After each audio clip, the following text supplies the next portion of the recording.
I'd like to call this meeting to order. This is the City of Pocatello Council work session. And Shawnee, if you'd please call the roll. Bates. Here. Mangum. Nichols. Here. Paulson. Here. Satterfield. Here. Swanson. Here. Dahlquist. Here. Thank you. We'll just roll on to agenda item 2. It's Library Board of Trustees update. All right, can I pass Welcome. these reports out? Yes, sure. Great.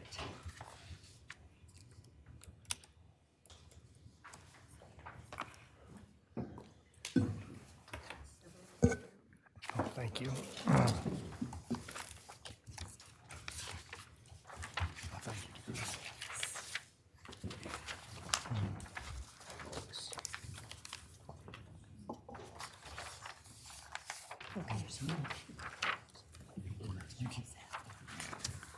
Okay, well, good morning, everyone, Mayor and council members. My name is Sandra Shropshire. I'm the board member, the library board chair.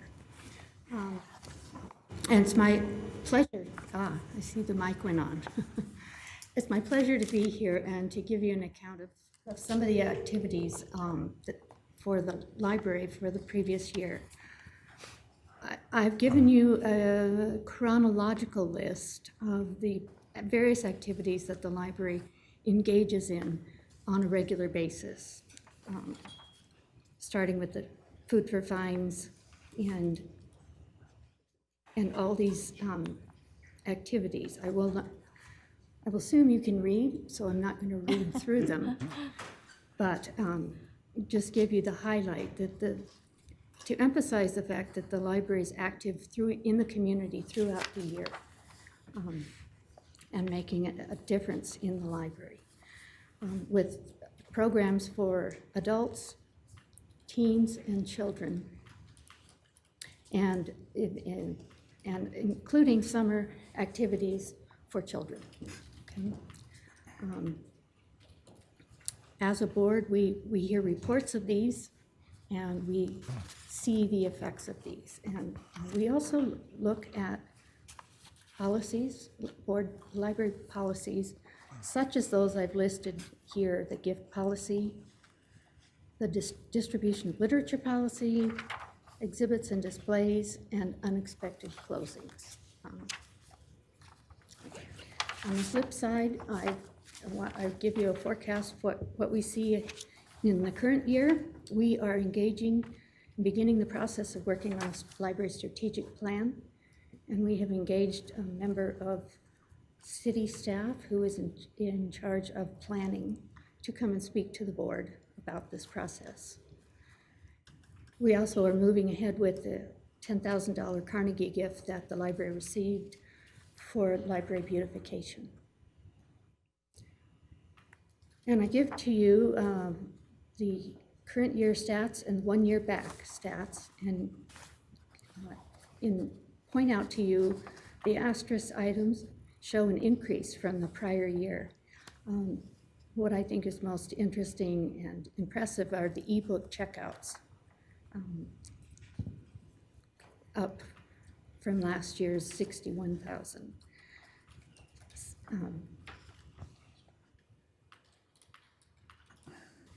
Just gives you a screenshot, an idea of the activities that the library engages in throughout the year. So with that, I'm happy to take any questions you may have that I might. Yeah, thank you. This is, as usual, impressive, all the things that our library does besides books. Yes. So thank you for all of that. It's a really valuable community resource. Can you just give us a brief overview of the policies that were reviewed and updated and what changes were made? Well, thank you, Council Member Swanson. I will do the best I can, and then I might ask Eric, the Library Board Director, to help me. We review policies, a select number of policies, on a regular basis. So it's not always in response to some unfortunate incident. For the gift policy, we received a gift. This one was triggered by some event. We received a nice piece of art. And it was unlike the sorts of gifts that they tend to receive, which are books. So we, as I recall, we broadened the policy to include items, non-book items. So it's not earth-shattering or anything. Petitioning and distribution of literature policy, Just an update. yeah, it was just an update. We have a number of times, groups will approach the library and will ask to post things on the bulletin boards, describing upcoming events and things.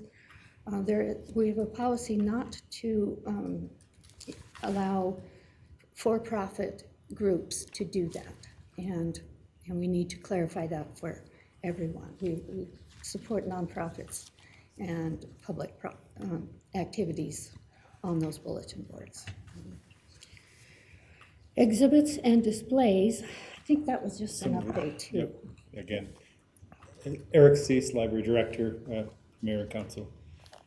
Yeah, it was simply, and what we try to do is make sure that every policy we have gets reviewed on a regular basis. So in fact, most of the policies we review are not in response to anything other than simply trying to keep them up to date and make sure that the language is good. Yeah. We have a very, I will say, we have one of the strongest boards we've ever had. We're very interested in being very clear about what we're saying and what our policies reflect. And I think it's been very, very positive, because a policy is what you say, not what you think it means. And so we're very, very careful about how things are worded. And a lot of the work that it's been done is to make sure that we are as terse and clear as possible in our policies, not necessarily that it changes the policy itself, but it changes how the policy is expressed. And so that's a lot of what happens with the policy reviews. Sure. Sandra, Eric, thank you so much for being here today. And I echo what Eric, Director Suisse has said. I had the opportunity to serve as your liaison last year, and it is a very passionate board. And almost everyone's there every meeting, which is a remarkable feat. So I just had one question about the Carnegie gift, the $10,000. When I was liaison, I remember there was some discussion about a couple of things that might be used towards. Have you guys settled on what you want to use those funds for? It's going to be used, yes, Councilman Bates. We have decided it's going to be used to improve the door, the entryway to the library that sits along Garfield. Is that right? Yeah, with some landscaping. There's there are a number of things that need to be done and updated. There's a lot of the old building, if you will, has some serious landscaping issues, and the railings and the porch and the surfacing of various things need to be looked at. And we thought, since this is from the Carnegie Foundation, we really ought to concentrate on the Carnegie side of the library, because that's what the gift came from. And so we're going to do a number of things. We'll also be looking for other things like gift grants or various other stuff that might be useful for that. But we're going to make the presentation, the look of the library stronger and cleaner. That's great. Thank you. Mr. Mayor. Yes. Like everyone else said, thank you for being here. So how is the elevator working out? Yeah, the elevator works beautifully. Are there any other things that you see in the future that are going to need some major repairs such as that, or everything else looking pretty good? At this point, I think we're in really good shape. Structurally, through that there are things that need some help, like not rescuing the way the elevator was, but things that need work, and we'll talk about it when we get to budget stuff and various other things. But we really need to improve our bathrooms. There are some aging infrastructure in the bathrooms that really needs some significant attention. And we've mentioned it before a couple of times at previous budget things, but it's really getting to the point where it has to be done. But in terms of, if the elevator was an emergency, we don't have anything like that we're anticipating. And hopefully we can continue in that vein. So, one other question is, we had a conversation a few years ago about RFID tags on some of these books, or on the whole catalog of books. Is that something that we're still interested in, or something that we're still pursuing? Well, it could be. Part of the charm, if you will, of an RFID tag is that you can have self-checkouts. And that way a patron can just literally, and a previous library that I worked at had a full self-checkout RFID situation, where a patron can come along, go to a self-checkout station, set all their books down, they will read all of them at one time, and print out a list of what you've got to go. The challenge is that you've got to deal with security for that too, and so you'd have to have gates that work. We've had problems with that before. They tried it before I was here, and the gates ran into all sorts of interference and metallic. It may be better now. It would also involve tagging every single book, and we have 100,000 books plus.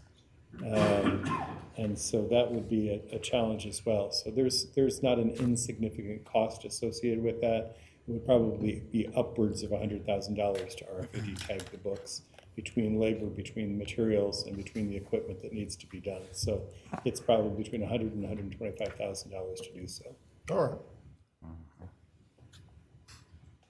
And I think I heard you mention IFT Foundation grant, and I feel like that would be a shoe-in that would go with the Carnegie Foundation grant, especially with the beautification. Is that 10,000 is going to go very quickly?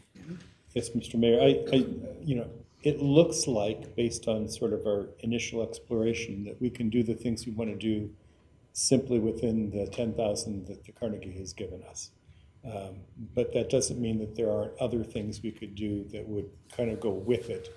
And IFT would be probably separate with the, we're looking probably later in the year for the IFT grant. Yeah, I know they have a deadline of the 15th of August for that second cycle. And that's what we're looking at potentially. If we need that, we've got to decide what we want, what we would do with that grant.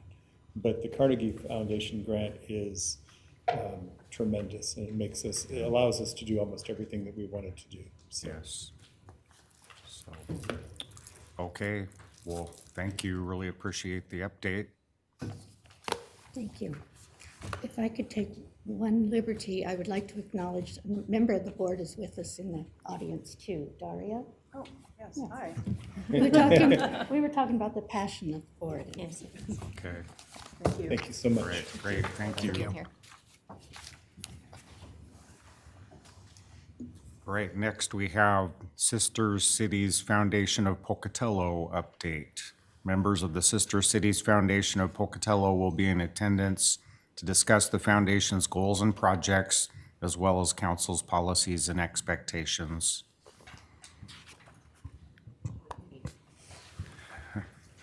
Welcome. Welcome. Hi. I see a lot of new faces here, and that's really exciting. And so I figured that for the most part, you probably just need an update of who we are and what we're doing.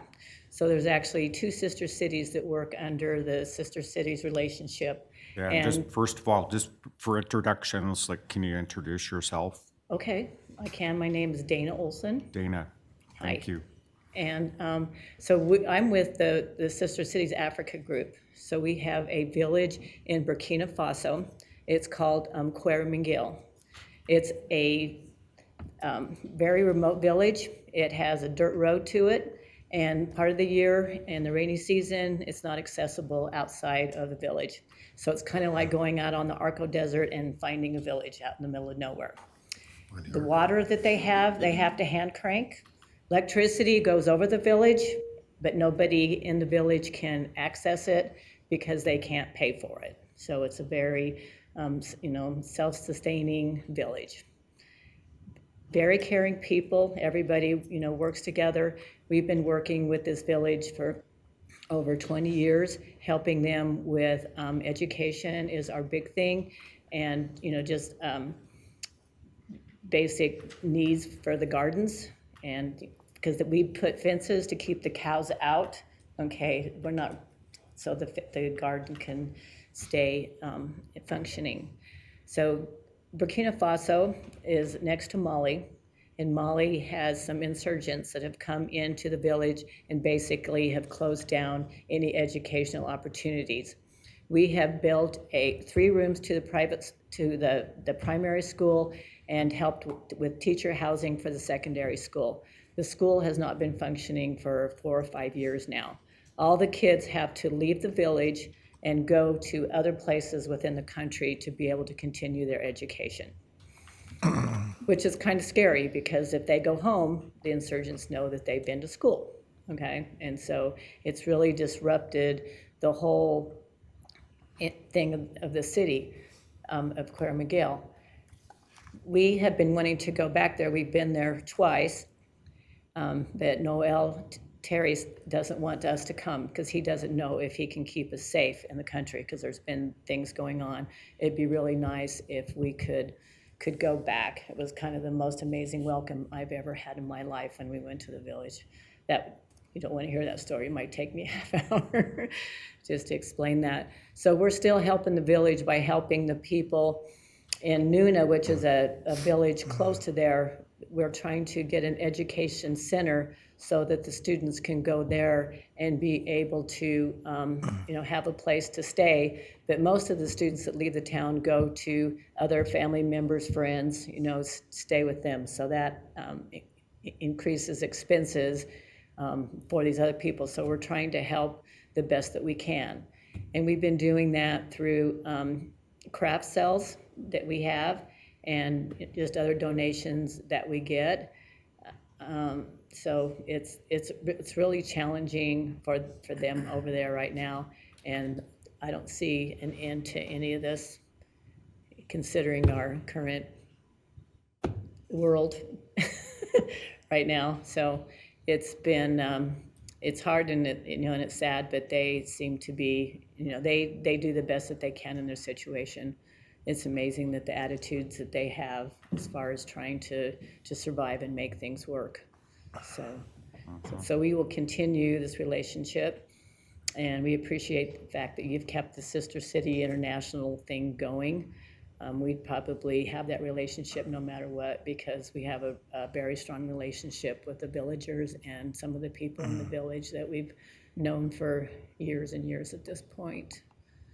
So it's a little bit of a struggle for them, and just keeping the money flowing in their direction, but we keep working at it. My cohort Peggy couldn't be here today, but she's the other one that helps me drive this. So Great. Okay, yes. hi. So Pocatello presently has 2 sister cities, correct? Is there a limit on how many we can have? I don't think so. I don't know the answer to that question, but I would say they were thinking about getting one in China at one point, when we were kind of like under one foundation, but with the request of the city to have funds go through the city or not go through the city or whatever. I mean, all those things changed, but I think you can have as many as you want. And is there a national organization that this all gets ran through? Yeah, it's the Sister Cities International. And so if you did want to start a new group, so what we ended up doing is the Japanese Sister City, which is a kind of a social exchange, and some of you are probably more involved with that, because actually there's some people from here that go over to Japan, and then other people that come here and visit. So the city's been very involved in that. What we do is pretty much humanitarian, and so you don't see it very much. But Peggy was part of the Japanese and wanted to start a humanitarian type thing. So she went to the Sister Cities International, and they have all kinds of communities all over the world, and probably even in the US, that you could pick as a sister city. And they were looking for a remote town and whatnot. And so you can look at these applications, and actually Noel Terry, who So Burkina Faso, their big language is French, that he could speak English, and so we were able to, work out a relationship with him, and so Peggy at that time actually picked them to be their sister city. So it's a huge organization, and they do great things all over the world. Great, thank you. You're welcome. Thank you. Okay. No, I just have one question. Sure. So as far as, so we have applied for, grants or funds through the city of Pocatello. What is the criteria that the council, whoever decides who gets that grants, what are the criteria that you judge that by? Because we've never been able to get any money, and I have a feeling that it's because what we do goes out of the city, but I'm not sure if that's something that's keeping us from being able to get money. So I'm just kind of wondering, is there something that Peggy and I need to know to be able to get some of Yeah, that have money? you come in the past, there's a day during our budget cycle where we ask the nonprofits or anyone that's seeking resources to come in and make a presentation. Okay. Have you ever done that? We've sent in the paperwork, but I don't know, Okay. because Peggy did it last time, so I don't know if she ended up coming or not, so I'm not quite sure. So I guess I need to know The criteria, it's pretty open-ended, unlike community development block grant funds that have certain criteria. It's this part, like the city general fund, it's not really restricted, that Okay. it's just a matter of filling out that application. And I don't have the date in front of me, Rich, unless you know that, but 17th of this month. I just need your address, I mean, your email.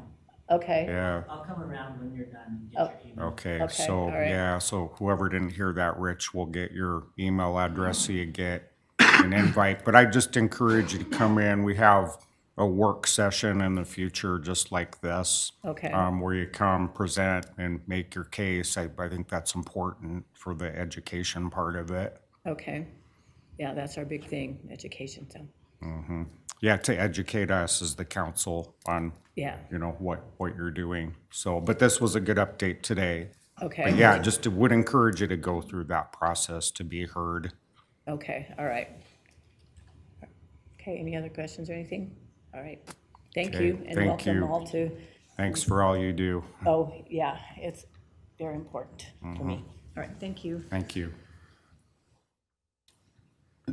Okay, next we have CDBG Advisory Committee update. Representatives from the Community Development Block Grant Advisory Committee are here in attendance to discuss the goals and projects as well as council's priorities and expectations. Welcome.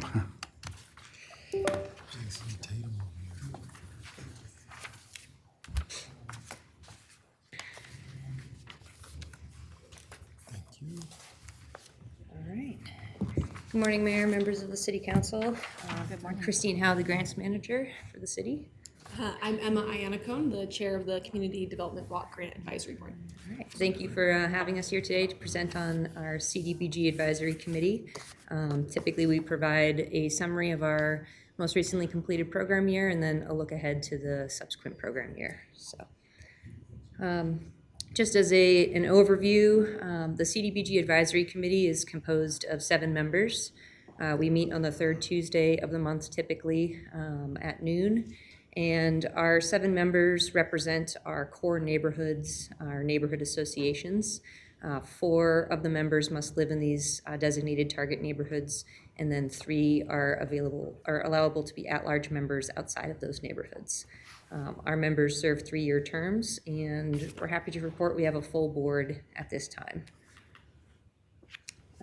And I did outline some of the roles and responsibilities as the committee members, but I thought it'd be good to hear from Emma as a member of the board on their perspective of how they envision their role in the committee. So I'll let you speak about that. Yeah, so I've been on the board for 2 years, so I've gone through 2 cycles. And our primary busy season is in the fall as we start to review the applications from the nonprofits in the community requesting these funds.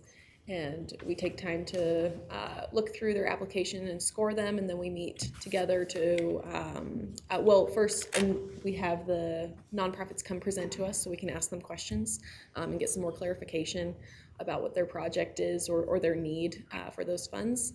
And then after that, we meet together as a board or a committee and go over our scores and discuss those and kind of hash out how we want to divide up those funds. Of course, there's always more need than there is funds, so that makes it difficult, especially when these nonprofits provide such great services to our community. But so after we do that, I believe our recommendation goes before the city council for you guys to approve or edit, and then the rest of the year we meet to provide updates on how those projects are going. This year will be fun. It'll be my first year going through the consolidated plan. That's a 5-year plan, so this is obviously the first time since I've only been there for 2 years that we'll go through that on there. And that kind of outlines how we want the next 5 years, our priorities to be in distributing those funds. Okay, sure. So how big is your gap between the money that you have and the applicants that you receive? Yeah, I would say for the social services program, it was about 100,000 this year, because I think we had applications for about 150,000, and we only have about 50,000 to give out there. In terms of the other categories such as housing or infrastructure, we could spend probably 300,000 in renewal projects if we wanted to in a year, but we only have about 150,000 in that category as well. And then, as you all know, with the sidewalk projects, there's millions of dollars in need for sidewalks. So we're pretty oversubscribed there, but do the maximum we can. And as Emma said, we're kind of guided by our consolidated plan, so we try to allocate the percentages of the funds into those categories based on what the con plan suggested. So, yeah, it's quite oversubscribed, a lot of demand. And just as a recap, Christine, on that sidewalk program, can you tell us about the requirements, just so I know they have to be, I believe the individual has to be low income and or in a low income census tract neighborhood. Not really sure what the rules were. Yep, so the program, and this kind of leads into some of our slides here, where all of our program is falls under Code of Federal Regulations and HUD requirements. So we have to serve folks who meet our low to moderate income criteria. And for sidewalks specifically, they also have to be in what's called a low to moderate income area. And the areas are determined based on census data and the area median income for that census tract. And that census tract has to have 51% or greater of the population meeting 80% of AMI or below. So essentially, most of the residents in that area are earning only 80% of our area median income as determined by HUD's formulas for us to be able to do work in that area. So that does limit who is eligible for an individual sidewalk grant, and the same criteria applies for our renewal program where we do the home repair grants. They have to meet those LMI requirements. But I will say there's quite a few census tracts in the city. I think the reason we're an entitlement community and that we receive this funding is because the majority of our residents meet that 80% AMI criteria. So we wouldn't qualify originally to be a CDBG entitlement if we didn't meet that already. So we can do work in quite a few areas. And so individuals, if they're interested, they can submit an application. At this time, our sidewalk program, I'll kind of talk about it. It's providing a match to PRT funding so that we can do some broader area sidewalk work in these last few years. But if folks are interested in the individual sidewalk program or the grant program or loan program, they can reach out to our office and get an application for that, and we kind of have a wait list going at this time. But as you can see, there's kind of 5 broad categories that we're allowed to spend CDBG funds on. Housing is always kind of the main thing and comes back as our highest priority and focus area for our CDBG program. But in recent years, that public services allocation has been really critical to assisting our nonprofits with some additional grant funding so they can do some more under their services. And our HUD program year is a little off of the a typical either federal fiscal year or the city's fiscal year. We start April 1st and conclude March 31st. So right now we're kind of in the closeout period of our program year 25. But with that, we have to submit an action plan, which is our 1-year plan explaining how we'll spend the funds that you all received a presentation from us in February on that.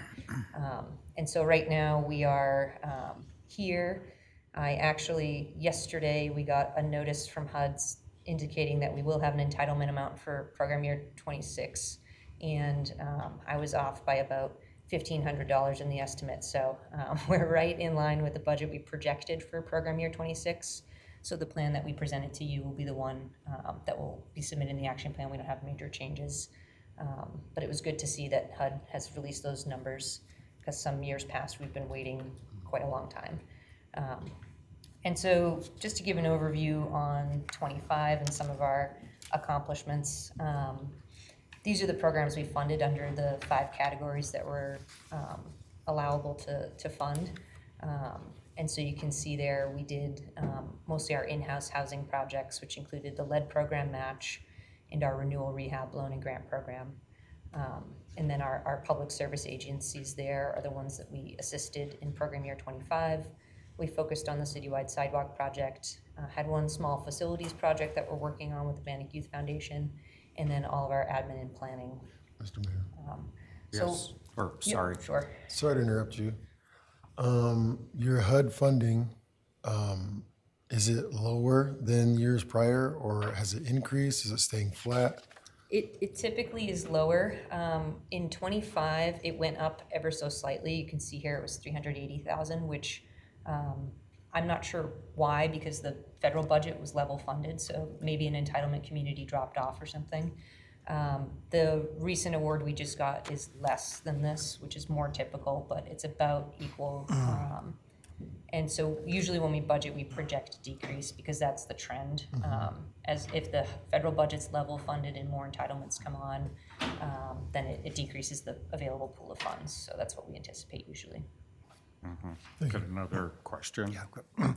I know you said we were pretty much oversubscribed on everything. How about lead? Do we have plenty of money in the lead abatement program? The lead program concludes on the 30th of this month. So that was a discretionary grant, so special competitive grant funding that we matched with CDBG.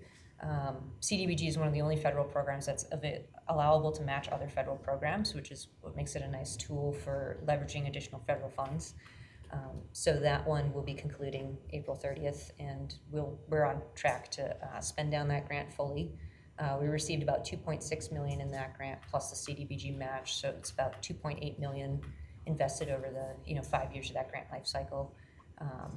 And so that will be fully spent out, and we do have a wait list for that program. So, and that program was nice because we're able to use the lead funding to do a lot of through the Healthy Home Supplement, to do a lot of repairs that we normally would do under the renewal program. Our renewal grant program is limited our grants to $5,000 each, whereas some of the Healthy Homes projects under the lead were upwards of $20,000 or even $50,000 if we had electrical upgrades, asbestos mitigation, and so on. So it allowed for a lot more flexibility in addressing the home health hazards, whereas the renewal program it's just too small to do that. So we try to make those projects, more projects with smaller grant awards. Right. Any chance that program will be around in the future to apply for? Yep, our hope is that they will release the funding opportunities for those. Typically, they come out in August or early summer. So we're keeping an eye out for those, and we'll reapply just because the demand is still there. Great, thank you. So just to provide an overview of 25 accomplishments, you can see here that we invested, like I said, almost $170,000 into the housing programs. And we were really diligent about spending the renewal money kind of slowly because we get a lot of grant applications for that program, particularly from folks living in manufactured housing. It's one of the only ways that we can invest in that housing to upkeep that housing stock. Those folks don't qualify typically for traditional loans. We've had a great partnership with NeighborWorks to help mobile homeowners secure some loans for a little bit of bigger projects. So we really partner with them quite closely to help those homeowners that we can't directly help with the grant or that might need more than the grant funding. But because it's just such a small amount, we kind of rolled that out very slowly. And so there's a lot of referrals that happen, informal referrals, and Andrew Mikesell, our property rehab specialist, he maintains a wait list for those projects. And then, as you can see, we're able to do quite a few lead hazard control projects and still have quite a lengthy wait list for that program. For our public services, as Emma said, we receive applications for this program, and a lot of folks will come to our technical assistance meeting to learn about it and see how much funding we have available, and then not apply. So I think even receiving applications of $150,000 plus, that doesn't even represent the agencies that decide that they're going to not apply, because we get quite a few that are interested but don't end up applying. CDBG has quite a few requirements and regulations, and they know that other agencies seek this funding. So we've had some say, we don't really need it this year. We'll pull our application and let, New Day Products or Aid for Friends or whomever have it. And that's just indicative of the collaboration our nonprofits have with each other. They really work together, and it's challenging for us to make that decision. But the advisory committee does a great job reviewing and vetting these and really coming up with a very good recommendation for the council. For the public facilities and infrastructure, we were able to secure some funding through PRT, through some residual transportation funding left over from COVID and some funds that weren't used by Idaho Falls. And so with that, we've been able to do this extensive neighborhood sidewalk project. So we focused on the Bonneville neighborhood in the last round, and now we're focusing on Old Town.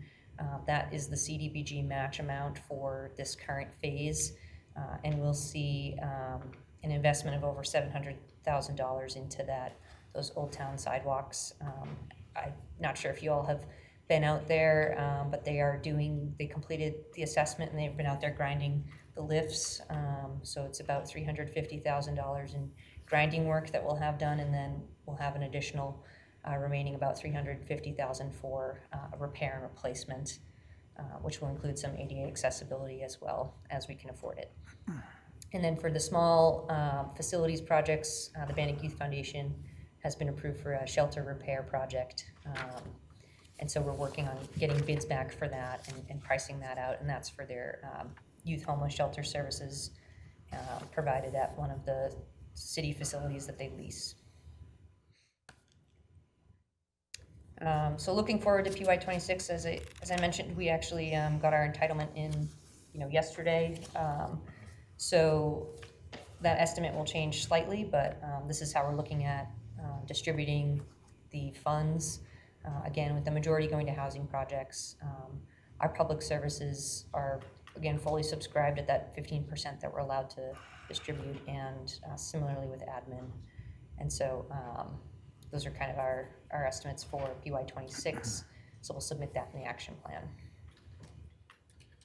Christine? Yes. So the CDBG requirements mandate the percentages you can spend on different categories of items, is that correct? That is correct for the two categories noted here, just public services and administration. We could distribute the funds amongst housing, infrastructure, and facilities however we wanted otherwise. So you could, in theory, put 100% of your funds toward housing and not fund anything else. The only ones that are capped are those two noted on the slide. Okay, thanks. Okay. And if you have any additional questions, we're here to answer them. Yes. I just want to say thank you for the work that you guys are doing. You're really impacting people's lives with the work that you're doing. And so just thank you. And Emma, thank you for being the president of this committee. I know a lot of these committee roles are thankless jobs. And so thank you for what you're doing and for sacrificing your time. And again, you know, this is the Jason Tatum. Yeah, yeah. The Larry Bird of grant writing. And so keep up the good work.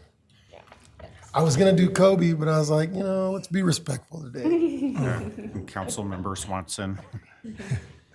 So the sidewalks is something that's really important to me.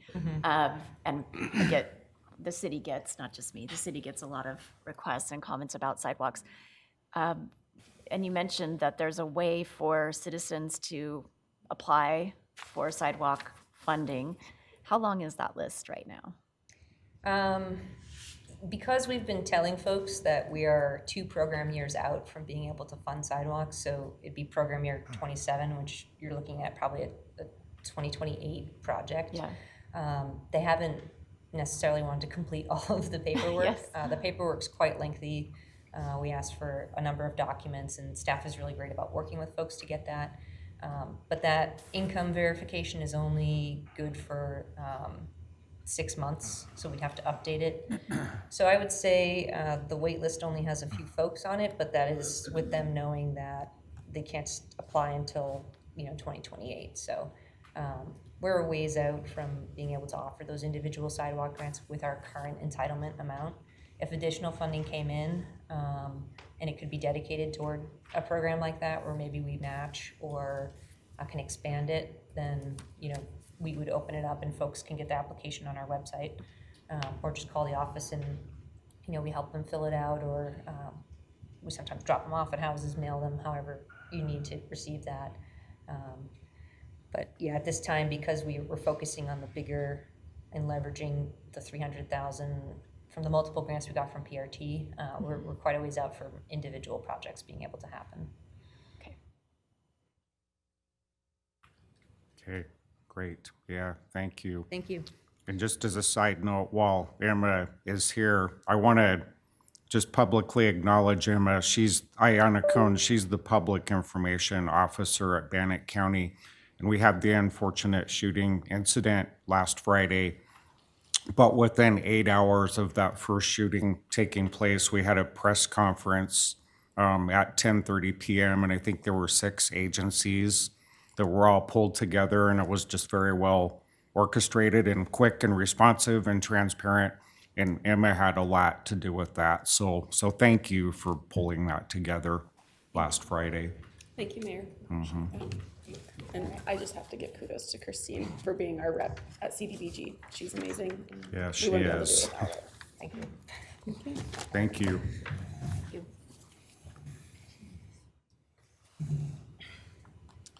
All right. Agenda item number 5 is fire union update. Members of the Pocatello Fire Union will give the council an update of their activities. Good morning. I'm Brian Christensen, Vice President of Pocatello Firefighters.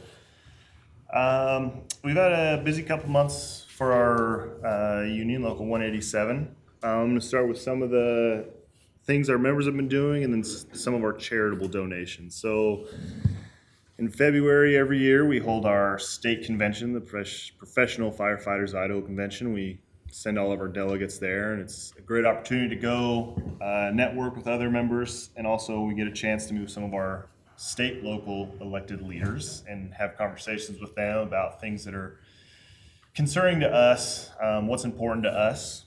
We also were able to send 2 of us to a national conference called Strive for Excellence, and it's a good education opportunity for us, learn important things nationally, what's going on within the fire service and struggles other departments are having or other unions are having, but also kind of role-specific trainings as well, and that's always a great opportunity. But more importantly, we have had quite a few opportunities to help out the local communities and some of the nonprofits in town.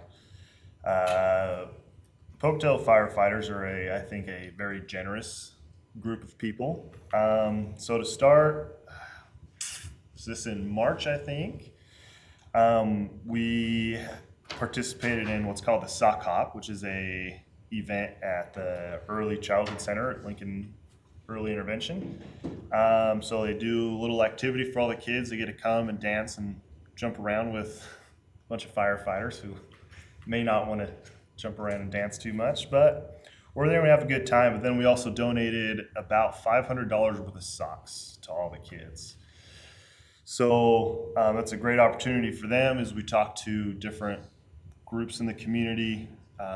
We find out what's in need, and they say socks are a kind of a big need for some of those kids. So being able to donate a number of pairs of socks to every kid there is always a great opportunity.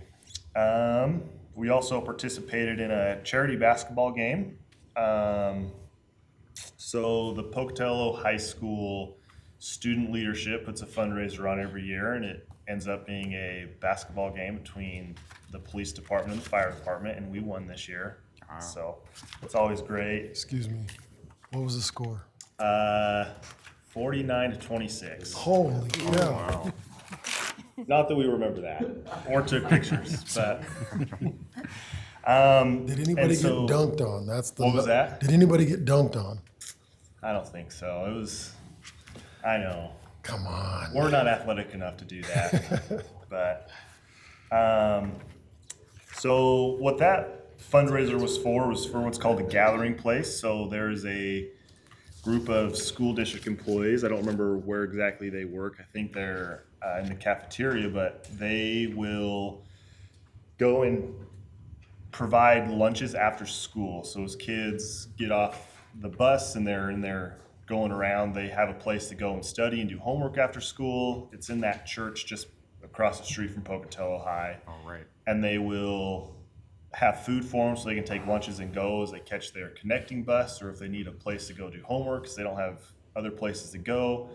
Sounds like they run a pretty tight budget. They utilize the food bank, so we were able to, that's the group that they chose to fundraise money for this year. And at last count, I heard that the event raised $1,500 for that group, and it's probably a little more. Sounds like they're waiting on the Venmo transactions to get pushed through and divvied out. So we also had 4 of our members go and participate in what's called the Seattle Stair Climb. So every year there's a biggie fundraiser event that takes place in Seattle, and they climb the Columbia Tower. And it's a fundraiser for, they changed the name to Blood Cancer United. So our local members fundraised over $5,000 for that event this year, and it goes to blood cancer research and different things. It used to be the Leukemia and Lymphoma Society, but they've rebranded. And we're pretty active in that. We send people about every year. We have a number of members who go and participate, and we fundraise for that as well. There was a chili cook-off that participates with, I think it's the Pocatello Police and us, and I don't remember if there was anyone else there, but they have a chili cook-off, and it's a fundraiser for CASA. I don't remember what that acronym stands for, but it's helping kids who are going through the legal system with challenging home situations, domestic issues. And it was very successful. They didn't give us a total number of money raised this year, but it's been more successful than years past. Who won that? Who had the better? Police did, but Okay. So you guys are more athletic. had to give them. They're better cooks. We had to give them 1 year. We've won the last few years of the cook-off, so had to take it easy on them. Can't win everything. Then CASA is court-appointed special advocate. Yeah, that's right. And so, that's a pretty good cause as well, and it benefits, obviously, the community. But very, very successful this year, it sounds like, talking to the group that put it on. And finally, we were notified that we were one of the Fab 15 members of our United Way campaign, which means we've pledged to fundraise over $15,000 for United Way donations. And so that goes to a bunch of different groups throughout. You can pick and choose which groups that goes to throughout the community. So it's just an additional assistance to some of those nonprofits here in Bannock County. So like I said, I think we as a group are very charitable and very willing to help out the community, and we see the needs. You know, we work in an environment that we see a lot of these needs that the community needs. So when it comes time to help and offer assistance in what we can, which, you know, financially is always the constraints on a lot of these. So we try our best to do what we can and offer what assistance we can. So, sorry if I'm interrupting the rest of your Nope, presentation. that was kind of it. I keep interrupting, so. you're good. I just want to personally thank you and the union. I know a lot of them watch the streams as you guys are doing your updates, but I want to thank you and give you guys a shout out for coming and participating in the Easter Bash this year. You guys have done it every year, bring an engine, and the kids get to climb all over it and have a good time. And so I just want to thank you guys for your participation in that. And then police also, streets, sanitation, everybody who participated. So thank you guys for sure for being there. The kids are in awe of you guys as you're standing there, keeping them out of the egg zones. I'm like, maybe it's the uniform that keeps them out, right? Because I try to do it and they're like, screw you, dude, and they just run through. But then they see you guys, and you guys have a great presence in the community. I think that outside of the funding side of things that you guys do, just the physical presence of you being in the community is huge. And just the way that you risk your lives and your health and even your families for what you do for this community deserves full recognition. So thank you for what you're doing. Thank you. Okay. All right, thank you, Brian.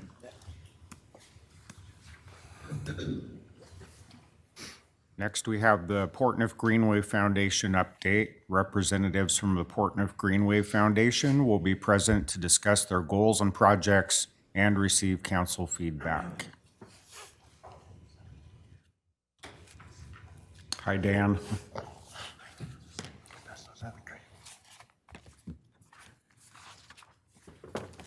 I'm Dan Harrelson with the Portneuf Greenway Foundation. Pat Francisco may be joining me in a few minutes. She had another commitment and is going to try to make it over in time.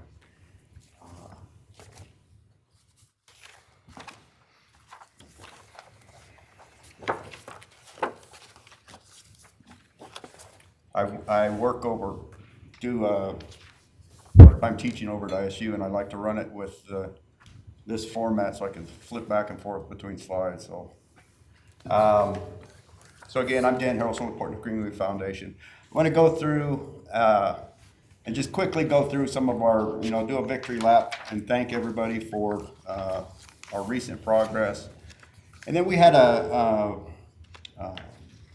retreat in December, and we kind of says, okay, here's our top 3 priorities for the coming year. And so then I'll go through our top 3 priorities quickly and go from there. So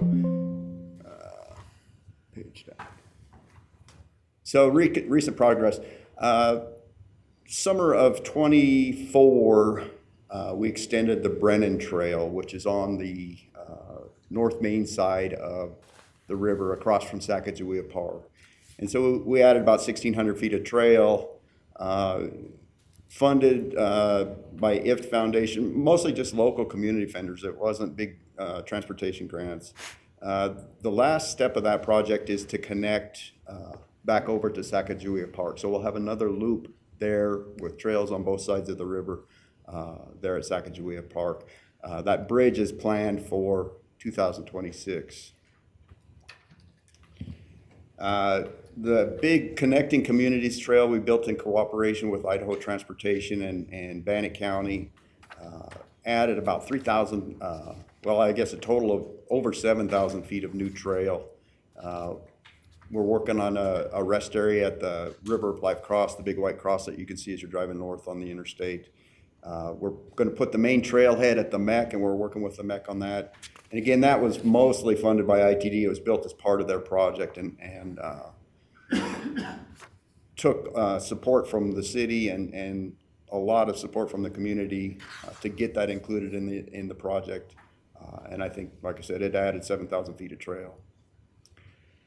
This Outback Trail, which runs from Pocatello Creek Road, connects to the new trail up to the event center and the wellness complex. It was built with ITD transportation money, but the design and construction was managed by the city.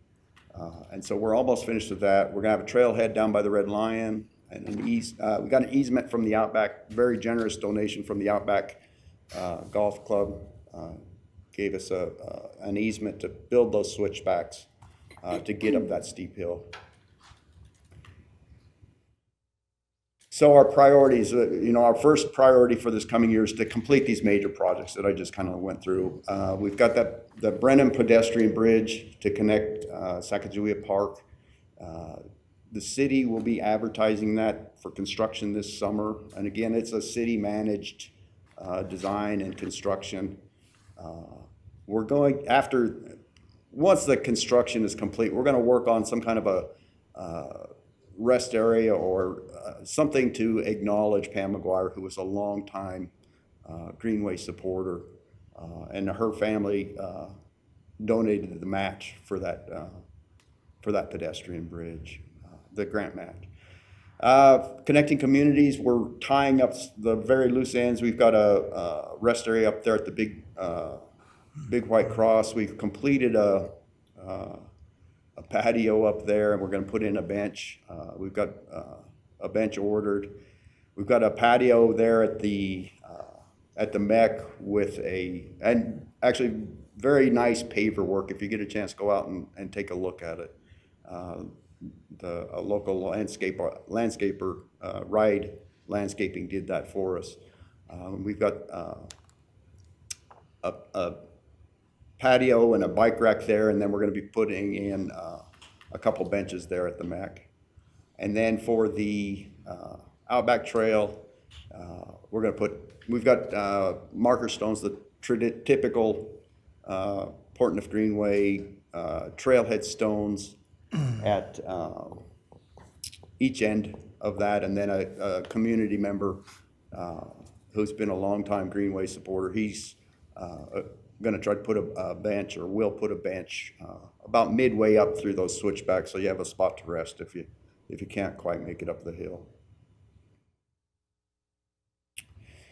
So our next priority is this Abruzewski extension, which would connect the Abruzewski Trail with the Millward Mile. This is probably the next most high priority segment, or would have the biggest bang for the buck connection, in that it would connect all the way from historic downtown to out almost to Simplot. The ribbon cutting on that is probably around my 80th birthday, so it's a ways out, but what we really need to start focusing on to make that happen by my 80th birthday is start working on the easement for that. We've already got a match being held with the Idaho Community Foundation. So we've got the match set aside and it's invested, waiting for a grant. So, but we need an easement to even apply for some of these, especially the ITD grants. Yes, Councilman Mangum. So the suspense is killing me. When is your 80th birthday? It's like 15 years. Okay. Yeah, you thought it was a lot longer, didn't you? I thought it was like at least 30. We were hoping you were 79, not that you look it. Realistically, it's at least 6 or 7 years out. Just the way, grant cycles and all this stuff. But to even put in an application for a grant, we need an easement. I have a question. Sure. So with the easement process, I'm new to that in the city. So can you tell me how the city and the Greenway and I assume a landowner work together to manage that? So the Greenway has a lot more flexibility in terms of working with landowners. So I think over 10 years, we developed a relationship, probably longer than that, developed a relationship with Mike Seibert at the Outback. And, he come knocking on his door every year, say, oh, sure, I'd like to have an easement. And he would say, well, you get the money, I'll get the easement. And you build a relationship, and he ended up just donating an easement to us.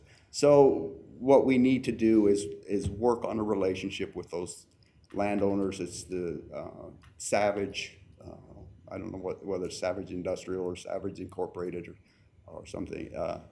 So there's one piece of property, so it's develop a relationship and negotiate and say, well, what do you need? What can we give you? And so the Greenway isn't bound as tightly as a government agency is. So it would be very beneficial for the Greenway to work directly with the landowner. And then the city typically applies for these grants. And one of the check boxes on the grant application is, do you have an easement? And we say, yes, the Greenway has an easement, and they're gonna sign it over to us for this. So it's really the Greenway and the landowner relationship that's established first. I think that's the cleanest way to do it. Okay. I think there have been bad experiences where, the jurisdiction will get the grant and they say, well, do you have the easement? And then something gets balled up and then they lose the grant. So it's better to have the easement in hand when you apply for the grant. Okay. Thanks for that explanation. And so, And Councilman Nichols, you had a question. Oh, yeah. So how many miles of trail presently do you have? it depends who you ask. I think it's just over 20. Just over 20 miles total. 20 miles. Okay, and then, so how far do we have to go? I mean, are we halfway there to having a completed trail system, or? I think over the years that, there was a plan 10 years ago, 15 years ago, that said 27 miles was the full build out. And I think having trails in the neighborhoods is what, there's kind of two purposes. One's commuting, trying to get across town to get somewhere, but there's also going out to walk your dog before work. And so there's a lot of benefit to that. So I think people like having them in their neighborhood. Sure, great, thank you. Okay. So I'll forge ahead if you guys are ready. Sure. So our third priority, and this is what I'm gonna be doing for the next 15 years, or until I get that grant until I get there for the ribbon cutting. We're trying to build up a maintenance fund, and we're working with Portland Health Trust to create a maintenance fund. Portland Health Trust has very generously agreed to match 1-for-1 everything that we do for fundraising. We're trying to turn that into a fund that earns interest or earns income that can then be distributed. The way the plan is written up now, it says 85% of the earnings every year will be distributed. And the way we envision distributing that is through kind of a grant process that would be, she came in just when her slide's ready, so. Nice. So the distributions would be made through a grant process, and a very informal grant process. We have the Trails Working Group where we would kind of sit around the table and say, here's some ideas, here's how much money we've got. That seems like a good priority. The people that can, or organizations that can apply for these grants would be the city of Pocatello, Chubbuck, or Bannock County. And so we built it around the Bannock Transportation Planning Organization boundaries, or organizations that are primarily responsible for transportation. We did our first run of this last summer, sealed that trail from the Cheyenne Connector Bridge down to Edson Fichter Nature Area. City of Pocatello very generously contributed $5,000, and I think our fund account contributed $5,000. So we got that sealed, and there's a little before and after picture there, but it's worth looking at. The trail, it helped a lot to seal that. So got Pat Francisco here. She is our, she's going to be taking the lead on the fundraising for this maintenance fund. And we're going to get started with Idaho Gives, and she can talk for a minute about what she has in mind for Idaho Gives. Okay, so Idaho Gives is a platform that we're going through this year, a fundraising platform. It sounds like we've done it before in the past, Yes. but we're really, really pushing it this year with the focus being on the maintenance fund. This is a platform that's going to run May 4th through 7th. And these donations establish a maintenance fund for the over 20 miles of greenway trails. And Dan's probably already spoke to you about what specifically we're looking for: resurfacing, landscape maintenance, ADA accessibility, appropriate signage, etc. We're obviously welcoming any donations. Unique trail maintenance sponsorships for businesses and individuals are also available, which we're sort of working on now in terms of the different tiers of contribution. And then, of course, donations are tax deductible. Obviously, the Greenway is a registered nonprofit with no paid staff nor uses any tax dollars. We are funded solely by private donations and grants. So Idaho Gives is crucial to the maintenance of these trails, which is why we're really, really going crazy to promote it through multiple channels. We're going to put some signage up. We're going to do lots of social media, TV appearance, newspaper articles. We're just kind of going at it in every possible way to promote this year. I think eventually our hope is to somehow establish a yearly maintenance where we focus so much on the building of the trails. Now we're getting to the time where we actually need to start thinking about maintaining these trails as well.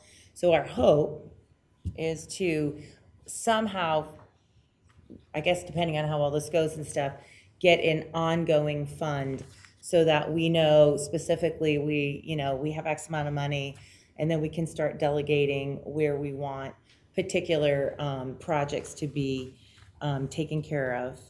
And then we will be posting this all over the place. How to donate or learn more, visit the portneufgreenway.org, idahogives.org, or the Portneuf Greenways Facebook page. So the Idaho Gives is going to kind of be the big splash, the public unveiling, but it's going to be an ongoing program to raise these funds and distribute for the maintenance. Okay, and Councilman Nichols had a question. Sure. About what does it cost per year to maintain your 20 miles of trail? I'm an engineer, so I work with PowerPoint and spreadsheets. So, several years ago, I said, okay, we do mow this piece once a year and and it was roughly $100,000 a year. And is that enough funds to do it adequately, or is that just to get by? And I think that's to get by. And it was long enough ago, I don't remember. No, it did have pavement rehab in it. I think there's a current backlog of heavy maintenance. And then once you built that backlog, I think the $100,000 a year would be a good, ongoing. Sure. Ongoing. As a base? You mean as a base. Right. But there's a backlog currently. Got it. Thank you. Yes. Do you have a goal for the initial fundraise? That's the first question. And then second question, are you building this as an endowment is that your goal to build an endowment, or is it a goal to do the annual fundraising to make the It's an and we don't like to use the word endowment. Okay. Foundation? I don't know what it is. Perpetual It's fund? a fund. Okay. But yes, it's to be a self-sustaining fund that spins off cash. Okay. And the initial goal for this round of fundraising, do you have one set? As much as we can get. Yeah. I think $2 million, but whether that's a realistic goal or not, I don't know. I don't think we're going to get that from Idaho Gives. Yeah, Councilman Bates. Well, thank you for being here. I really appreciate you taking the time to explain everything and all the work that has been done. I'm excited to hear that there's a real push and focus on maintenance. I think all of us would agree that's it would probably be our number one priority. Is we get, just to be frank, we get lots of complaints about the maintenance of the trails. I use the AMI trail personally all the time with my kids, and it's in pretty rough shape. So just to follow up a little bit on what Council Member Nichols was asking, when you seal the trails, do you know what that costs, like roughly per mile or? To seal it? No, I don't. Okay. $2 or $3 a square foot. So Yeah, Tom, do you know that answer? yeah, he's a better source than I am, definitely.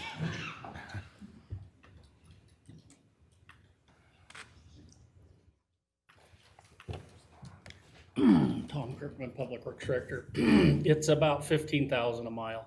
15, For okay. the 10-foot wide or for a lane mile or something.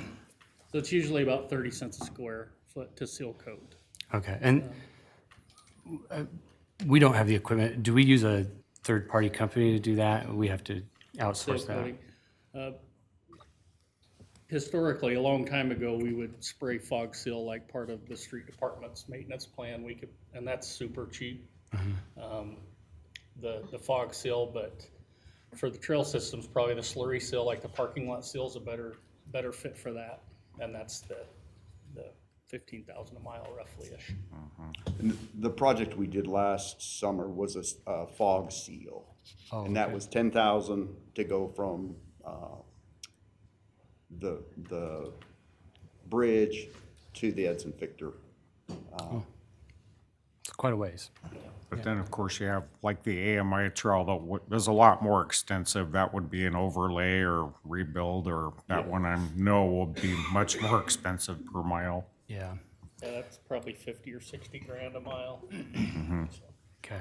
And if I can just ask quickly about, I've seen some of the items that have been put out by the Department of Health Trust about the one-to-one match. So they are matching dollar for dollar up to $1 million, is that correct? That'll get us to 2 million, and then we'll talk some more with them. I think they're open to growing that. And is there any kind of update on where we're at on the private donation side? Has there been any commitment towards that? I believe the current balance is about 400,000, which would be 200,000 of private donations. Okay. Okay. So, and you're saying that $2 million you feel like would get you caught up? I'd have to do the math. But I don't. rough estimate. I don't know. Okay. Yeah, I mean, just to say it publicly, I really appreciate that the Department of Health Trust is doing a one-for-one match. I have to say personally, I hope Sean's listening. I wish they would just give the money to do it. The Health Trust is not a poor organization. In my mind, it really is public money. When you're sitting on over $120 million, $2 million to totally fix our trails seems like not a very big ask, but I appreciate that they're at least making some effort. So, thank you. Well, and in support of the Health Trust, I think they're trying to create a sense of ownership within the community too. So. Yeah. And Councilman Paulson has a question.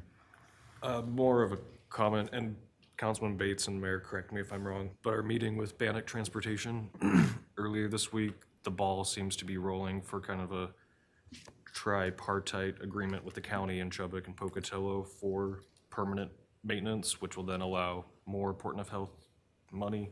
So, I don't know. It's early, but it seems positive. Yeah, and then the way I understood that skin in the game, that not only like some matching dollars, but coming up with a plan, give us good peace of mind that you're serious about this and establish priorities. So that seemed to be another piece of that.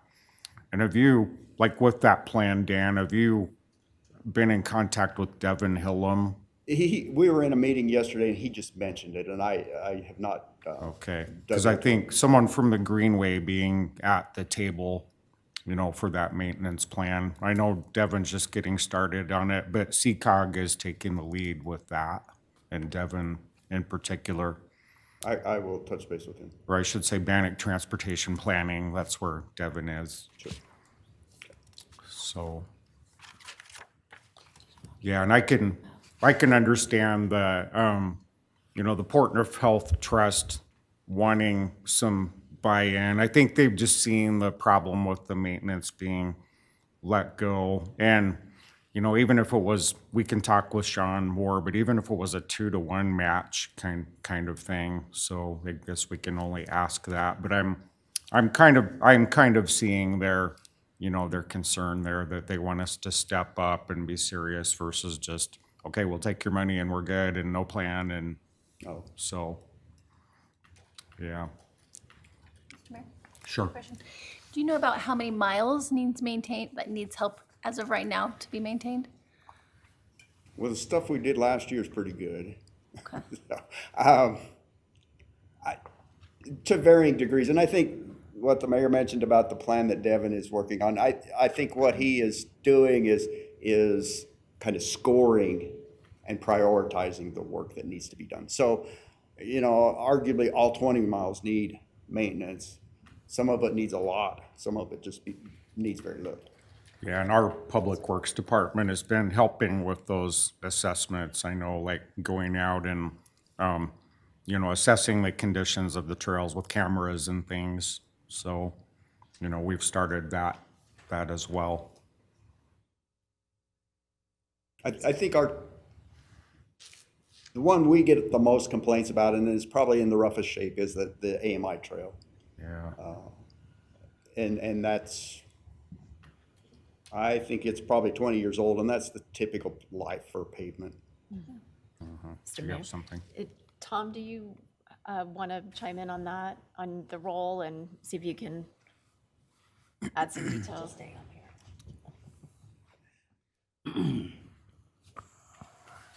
So the street department, in the past, for our road network, we've had a company come in and they laser scan the roads and they give us a very, they grade our roads without any emotion involved, right? We use technology. Well, a couple of years ago, we started testing some technology to where we can bring that in-house. And we've got some, it's kind of machine learning. It's not quite AI, but we use a camera, and then as we put them in a garbage truck and they drive every road, because garbage trucks drive every road, and we evaluate the roads. And it's giving us good data comparable to the data that we got from the company that has been doing the laser scanning. And so it's probably been 6-8 months ago, we used that same camera, we put it on our right-of-way maintenance vehicle, a little side-by-side, and we drove all the trails.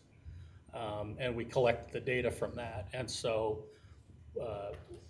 we've gathered that data, we now have it, and we're putting together with Devin, we're putting together kind of a pavement maintenance plan.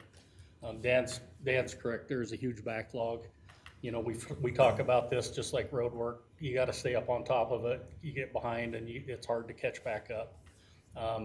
But we're working right now on putting together a pavement plan that is a sustainable piece that we can present to everyone and say, you know, here's how we catch up, but here's how we keep it nice moving forward. So. Thank you. Okay, thanks. Did you have anything else, Pat? Oh, I was gonna mention, I did go to, meet with the Portneuf Health Trust about a month or so ago. And, with all this Idaho Gives and the whole, fundraising that we're really trying to make a huge push, especially regarding the maintenance fund. We did kind of talk about maybe somehow like reforming or rejuvenating a subgroup with the Portneuf Health Trust, of course, with the Greenway, and wanting to reach out to the city council, maybe trying to find someone on the city council that might kind of want to join us and sort of as a like side project in forming this group. We just feel like as we get stronger, if we have a lot of communication and stuff together as a bigger group, we can maybe get a lot more accomplished than kind of everybody sort of doing their own thing, because we all really want the same thing. We're hoping that we could maybe establish someone that might want to sort of join us in that effort to really push this maintenance fund. So I figured while we were here, we would sort of, reach out to you guys and see if anybody might be interested in that. You don't have to like say it right now, but we are looking to form that union with someone on the city council to strengthen our efforts. So give that some thought, I guess. It's a really exciting time for us. We're really hoping to really make this a priority. Specifically for the city, we think that the Greenway is such a huge drawing point to the city, and the more buzz we get, the more work we do on it, people are going to get out there, and it's really going to be a big deal. So we're super enthusiastic about it, and we were hoping we could get some city council involvement as well. So thank you. Yeah. So if someone was absent today, everyone's here, unfortunately. We could voluntold them and, but Tell them they should've showed everyone's up. here. No, but I think it would be great to have a liaison if anyone's interested. So reach out to Dan or I, or, spread the word, Could I whatever. make a suggestion for that ask? If you could outline who would be on the committee, what the goals of the committee task force would be. Okay. And then what the time commitment would be. Okay. And when that would be, that's probably, you might have better traction with, Okay, say that one more time. who the committee or group Okay. would be Committee members. made up of. Okay. Who would be in the group. Okay. What would be the goal of the group or goals. When they would meet. Okay. And how often. Okay. And then I would also recommend an end date in that. If you got a task force together, when does that commitment end? So Okay. someone could Okay. better work Yeah. that into a schedule. Yeah, I can't answer all those questions Yeah, now. that's I will fine. put it in writing. Yeah, we I can think when we got were it done. talking with the Health Trust, it was more, what is the Health Trust? What did we say? They meet quarterly?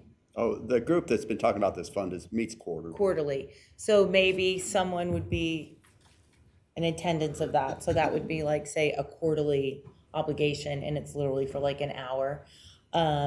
I would say maybe for the Greenway, we meet monthly, but not necessarily specifically about this. So I'm not sure that would be a monthly obligation.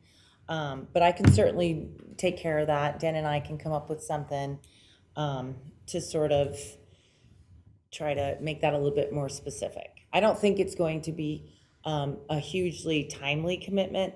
I honestly think it's more of just communication and, what can you do to help us? What can the Greenway do to help us? What can Portneuf Health Trust? We were just like kind of feeling like if everybody just pushes a little bit more, we're gonna be so much stronger than us all doing things separately. So if we all kind of know what we're, and then, city council people can be talking, on your end, and we can be talking on our end, they can be like, so spreading the word letting this be known, people get outdoors, all that kind of stuff. I think at this point, it's a fairly loose commitment, but I think that it has the potential to become super strong in making this greenway like a big deal for Pocatello, which I know that, we're all kind of here for the same, that's all of our goal, so. Yes. Anyways, thank you. Thank you for letting me present that. Sorry, I was like, Yeah, and Councilmember Satterfield. Yes, so I love this because I feel like getting the right people in the right room all together, communication, unifying is wonderful. This isn't in stone, but I'm definitely really interested. Okay. I know this is a huge thing that people love. Everybody uses the trails, and we love that you guys put so much support and effort into it, and that you're working on this maintenance thing because it's just part of it, right? So, yeah, you can totally reach out to me. I'm definitely interested. We'll see what that process looks Okay. like, but yeah, that's great. Yeah, okay, that's thank you awesome. so much. You were. Thanks, Corey. Don't fight over it. Please, please. We can take both of you. Yeah. Thank you. I really appreciate that. We're Yeah. really excited about it. And I think the more people get involved, the more enthusiastic everybody's going to be. And I really do think that people are going to be using the trails a lot more, which again comes back to the original thing of that's why we want them looking as nice as they can. Nobody's getting hurt on them. Everybody's just really enjoying them. Well, we're just promoting recreation and tourism. That's a big part of our strategic plan. And the Perfect. Greenway and all our trail systems, paved and unpaved, they play a huge role in that. It's definitely a big priority for us. Perfect. Great, thank you. Yeah. Thank you. Okay. All right. Thank you for all you do. And just a quick check-in, council, we could take a 10-minute break, or if you want, the next. Or do you want to keep going? I need more water. Okay, why don't we take a 10-minute break and we'll reconvene at 10:36. It's 10:26 right now.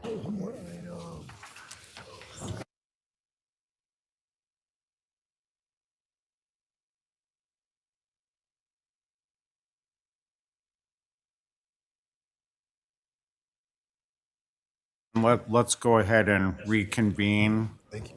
We're going to go to agenda item 7, which is the Fort Hall replica and Pocatello Junction update, which will start in just a half a moment, hopefully. I'm Ann Butler, I'm the Parks and Recreation Director. Go And ahead, Randy. I am Randy Dixon. I am Vice President of the Bannock County Historical Society, and we are proposing the Fort Hall Pocatello Junction Restoration Project. And if I might, I'm going to lead into this, even though you have this. I want to read to you that the Bannock County Historical Complex contains the Fort Hall replica, Pocatello Junction, and the Bannock County Historical Museum. The Fort Hall replica was completed in 1963, and the Pocatello Junction historic buildings were completed in 1989. The city, they are on city property at 3000 Avenue of the Chiefs, adjacent to Upper Ross Park. I'm hoping you're all aware of it. The Bannock County Historical Museum, which was completed in 1990, the Bannock County Historical Society at that time raised $500,000 to build that museum in 1990, and it became part of the Bannock County Historical Complex. I might mention to you that the society was founded in 1922 by Dr. Minnie Howard, Nicholas Ift, and others. So we have a long history of historic preservation. The city operated the fort in Pocatello Junction independently from Bannock County Historical Museum. In 2017, the city of Pocatello and Bannock County Society created a memorandum of agreement, which you have, which in that agreement, the city was relieved of the responsibility of operating the fort and the replica and Pocatello Junction, but still responsible for ongoing maintenance and repairs. The society formed a committee that was responsible for communicating with the City Parks and Recreation Department annually and address needs and repairs and maintenance I find it ironic that the Greenway is faced with the same thing we are, ongoing maintenance and repair. And it's something, and I will tell you, ongoing maintenance and repair to the 5 city-owned neon signs that are maintained by Relight Tonight in historic downtown Pocatello have developed a method to make sure we have the money to restore and repair these signs as they come along. And since 2012, we have spent on city-owned signs, which would be the Chief Theater, and I don't mean to involve this, but it's all about maintenance and repair and ongoing, the benefit of this to the community. So we keep those, we've actually spent over $40,000 repairing and maintaining city-owned signs. So we're proud of that.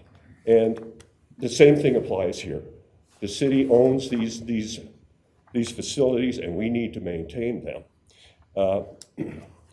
In the agreement, they were relieved from the responsibility of maintenance and repairs. The society formed a committee that was communicating with Parks and Rec, and we started negotiating or talking to Ann 2 years ago, and bringing up items in the memorandum of agreement that we were able to convince her. See, the deal is that the city is clearly, let me just quickly do this. Okay, the replica, this is a society performance under this memorandum of agreement. And this is item 5. The replica and junction facility maintenance shall be the responsibility of the city and be brought to the attention of the city by the society. Maintenance needs will be taken care of in a timely manner, pending the availability of manpower and allocated financial resources. The maintenance items will be discussed on a monthly meeting, which we have made that more of an annual meeting, but here's the city performance. The city will continue to maintain the grounds and structures of the replica and junction facilities. We don't have a method of doing that. And so what's happened is, and this is what Ann's faced with, any repairs or maintenance that we've been able to get done are coming directly out of her Parks and Rec budget. And it just can't be.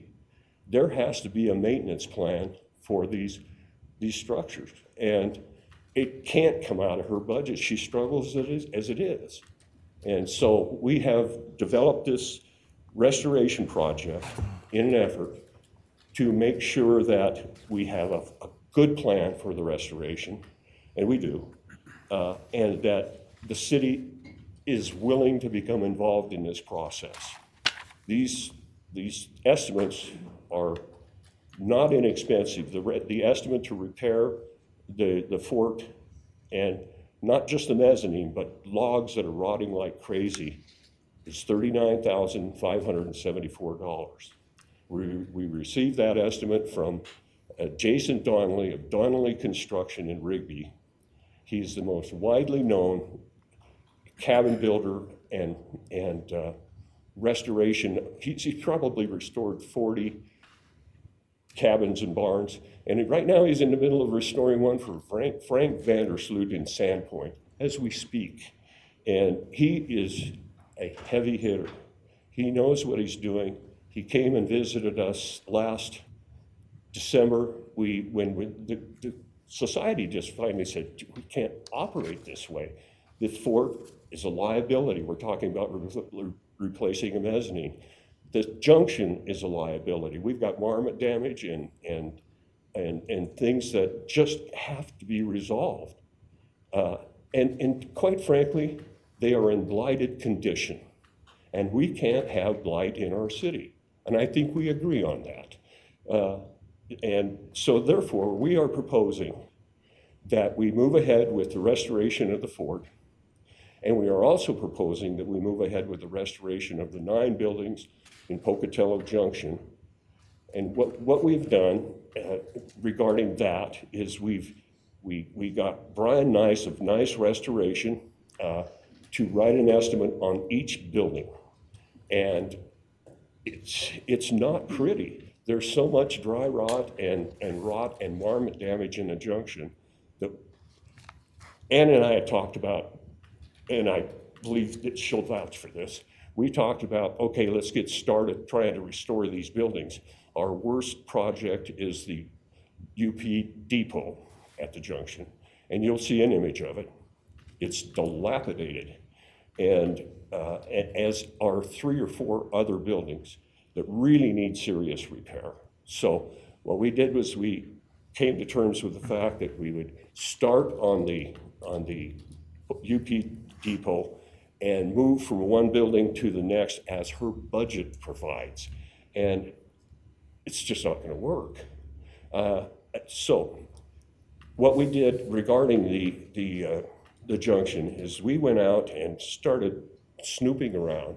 I should say I developed a relationship with Sherwin-Williams and asked them to provide 2 things: an estimate of what it was going to take us, and you'll see this. There's that walk, the Bannock County Historical Walk, is a Sherwin-Williams estimate, which lists the colors, which is going to simplify things. We're not going to be mixing paint. We have colors by the building for body and trim. We have complete confidence in Sherwin-Williams' estimate.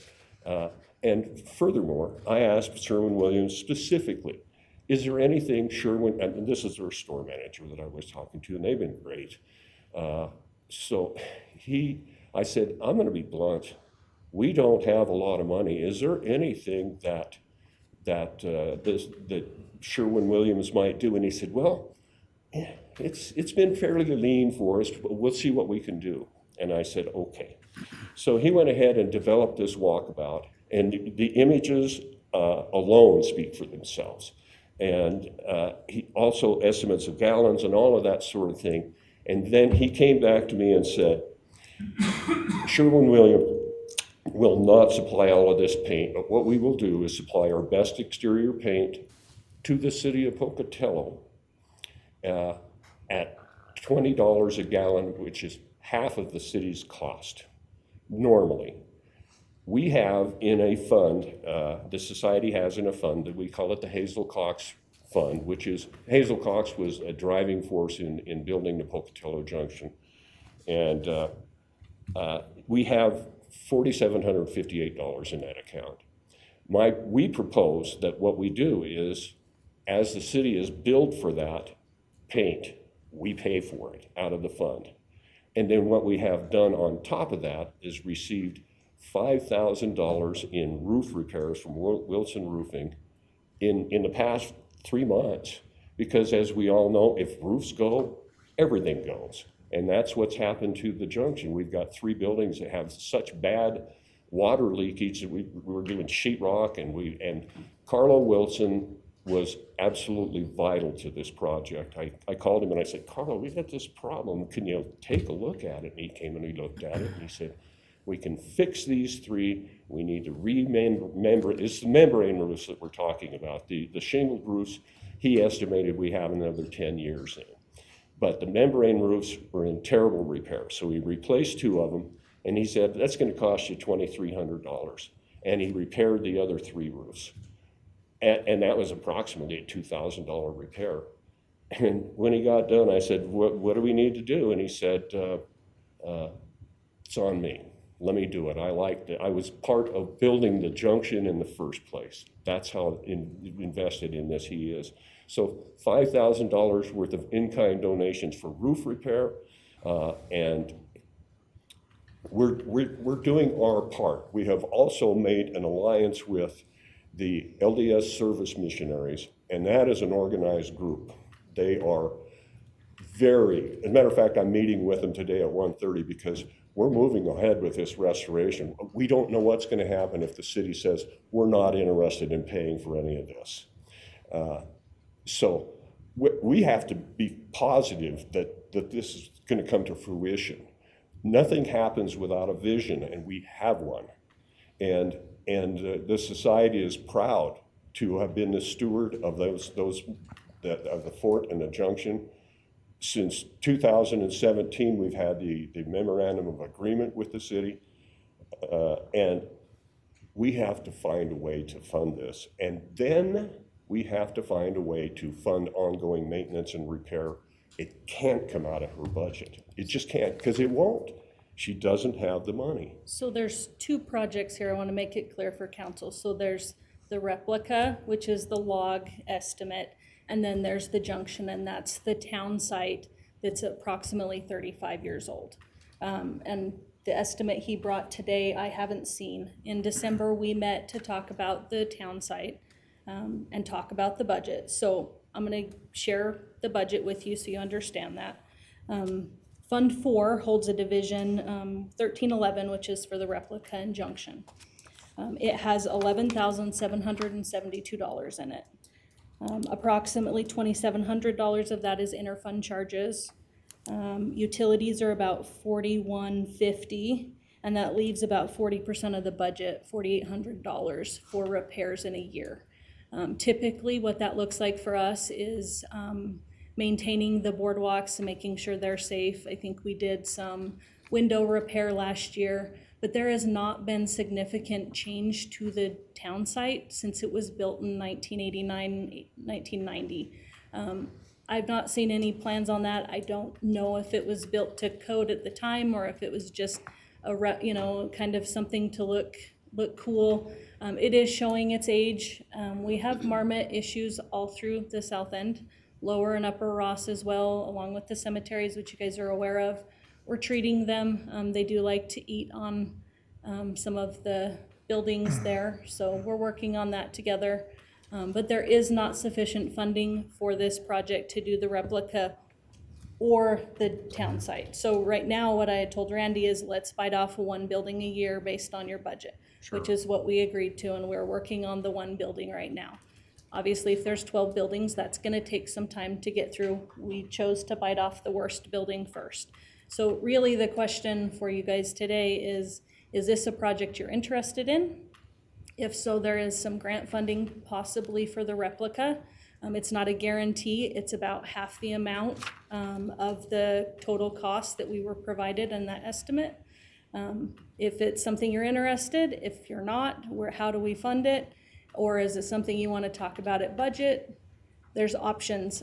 I know the one question that I have that I've talked to Randy about is I'd like to know kind of what the revenue looks like. So they take in the revenue and we maintain it, but we're not seeing any revenue share from this facility other than unless they have an alcohol permit, for example. No, we would see that. let me confirm something. Actually, the admission to the complex, and of course in this 2017 agreement, the admission is taken by the society at the museum, but the fort and the junction receive a certain amount of that fund or that admission fee. So it isn't as though the city does not receive any revenue from it. I don't have any revenue projected in this fund at all. And you have a question. So my question was kind of around that point of topic was how is that fund being funded? Like, how are we coming up with this revenue? Because here in the agreement, it says that the city is responsible to maintain the structures of the replica and the junction facilities, and then also maintain the grass and everything else. And then it also goes in here to say how the society takes in all the revenues and we are just funding all the maintenance. So I'm curious as to how we're expected to upkeep this maintenance when there is no revenue coming into the city to help maintain that. If I might, we have an account, and it is the Fort Hall Pocatello Junction account. And out of every dollar, or every $5 or $6 for adults that comes to the junction or the fort or the museum, $1 is contributed to the Fort Hall Fund, and we have some money in that. So it is not allocated into a city budget. Right. It says the society shall retain all revenue associated with, reserved of, and/or associated with concession, vending, catering permits for the replica and junction facilities. We do not take any revenue. I do not have a revenue line for this division. That's because that money is allocated to a fund that we have that is designated to ongoing repair. It's not a huge amount, as you can imagine. I can appreciate it that I imagine it's not a huge amount. However, though, that's a lot for the city to take on. And like you had said, she doesn't have a lot of money in her budget to be able to cover the cost here. And so there has to be something to create a balance to where the city's not solely liable for the maintenance and the city's solely liable for all the repairs, and all of the revenues and the benefit is going solely to the society. We've got to come up with something that's a little bit more reasonable on both ends. And I don't know if this, I guess this might be a question for legal. We might need to revisit this agreement and how we reallocate these funds that are coming in. Because for us to just get the dollars that come in for the alcohol permit, that's not going to cover the cost of any of this maintenance. Agreed. However, the memorandum of agreement clearly states it is the city's responsibility to maintain those properties. And if it's a given. I fully agree with you because it's in black and white. This is what it says. However, though, you're asking us to fund something that we don't have a mechanism to fund. So we might need to revisit this agreement if we're going to continue to fund it or to support it or whatever the case is. I think like the grounds, we're mowing over there anyway, right? The marmots, we have an issue over there anyway. Not a big deal. But the infrastructure side of it, to paint and to repair and all the maintenance things, it's a heavy ask for the city to take on. It's in the agreement. Again, So if I you fully want, agree. if you want to review that and see that we need to revise this, that's, so be it. But, saying that you're not receiving any revenue, which is a limited amount, and that money is being spent on repairs. We bought all sorts of lighting, and that's what we do with the money. So the fact is, it's never going to offset the cost of the maintenance and repair of this facility. It's just not. Let me ask you this. Whose responsibility is it then to market, to draw more people to the replica, to gain more revenue? It is our responsibility. So- And if I might, we're doing our best to make the public aware of what our efforts are. And this is the first step. And secondarily, we annually open the fort and the replica on Memorial Day weekend, which we will be doing this year again. The issue here is that we have a wonderful, wonderful asset here. The history that surrounds that fort and the junction are both incredible. And I'd like you to take a look at these, if you will.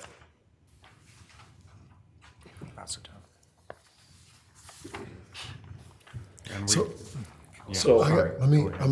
I have one more.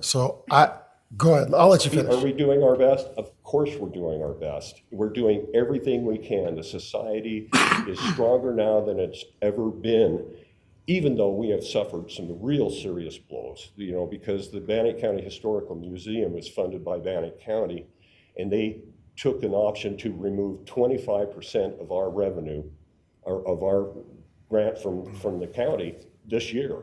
We don't even have the money to hire a director. The board has become super active and created this whole concept that we're going to see this. We created this vision for restoring these things, and we want the city to be part of it. And asking me where the money is going to come from, I don't know. That's for you to discuss, because we can't, literally, the fort mezzanine is condemned. It can't be used. Literally, the marmot damage to the boardwalks and the damage to the buildings, and the fact that the buildings have declined in condition over the years, we're trying to rectify that. And we want to see that museum. It's tourism. It's sharing the history of Bannock County with your kids. It's bringing the community together to restore an asset, and I'm talking about the junction in general. Yeah, and I think we all understand the big asset it is to the community, and I'm really glad we're having this discussion. Yeah. And, you know, changing the memorandum and updating that, it just seems obvious that we should tweak that. We're in a spot right now where this place is not self-sustaining, and I get that. It's not a profit center for the city. There's a lot of tough questions, a lot of tough priorities, and many things underfunded, and I know that the deferred maintenance has been an issue across many departments in the city, and you've had your hand up for a while, Councilman Nichols. Yeah, I just have, well, a two-part question. So do we know what it would cost all in to catch up the deferred maintenance on that facility? And then the second part of that is, how long has it been since the city has funded any major repairs out there? Ann could probably better address that. So I went back just to verify that I wasn't doing anything different in the last 3 years than what has been there. So I reviewed the budget from 2019 to 2026. The budget has always been between $10,000, $11,000, $12,000. It's fluctuated a little. My guess on that was it was an interfund changing. It really wasn't the dollar spent on this facility. But really, I don't see any significant in the last 8 years of any significant project that has shown an increase in the budget. It's been very flat. All right, and what about the total cost? Does it get caught all up on everything? Any idea? The cost of the fort restoration, which includes, again, $800 worth of log repair because it's rampant. And I might mention one other thing. We're going to need to do something. And Jason Donnelly and I talked about the roof. I said, what about the roof? And he said, well, you're going to lose these things, you know, because we're talking about roofs over several different structures. And if you haven't been to the fort, you might want to take a look at it. As a matter of fact, I'd be glad to give each one of you a walkthrough Mr. to see Dixon, what can you please answer the question? I think there's more of us that have questions, so.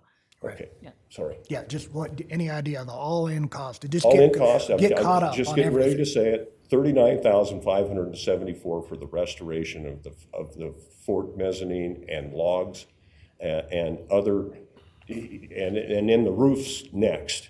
So we'll figure that out.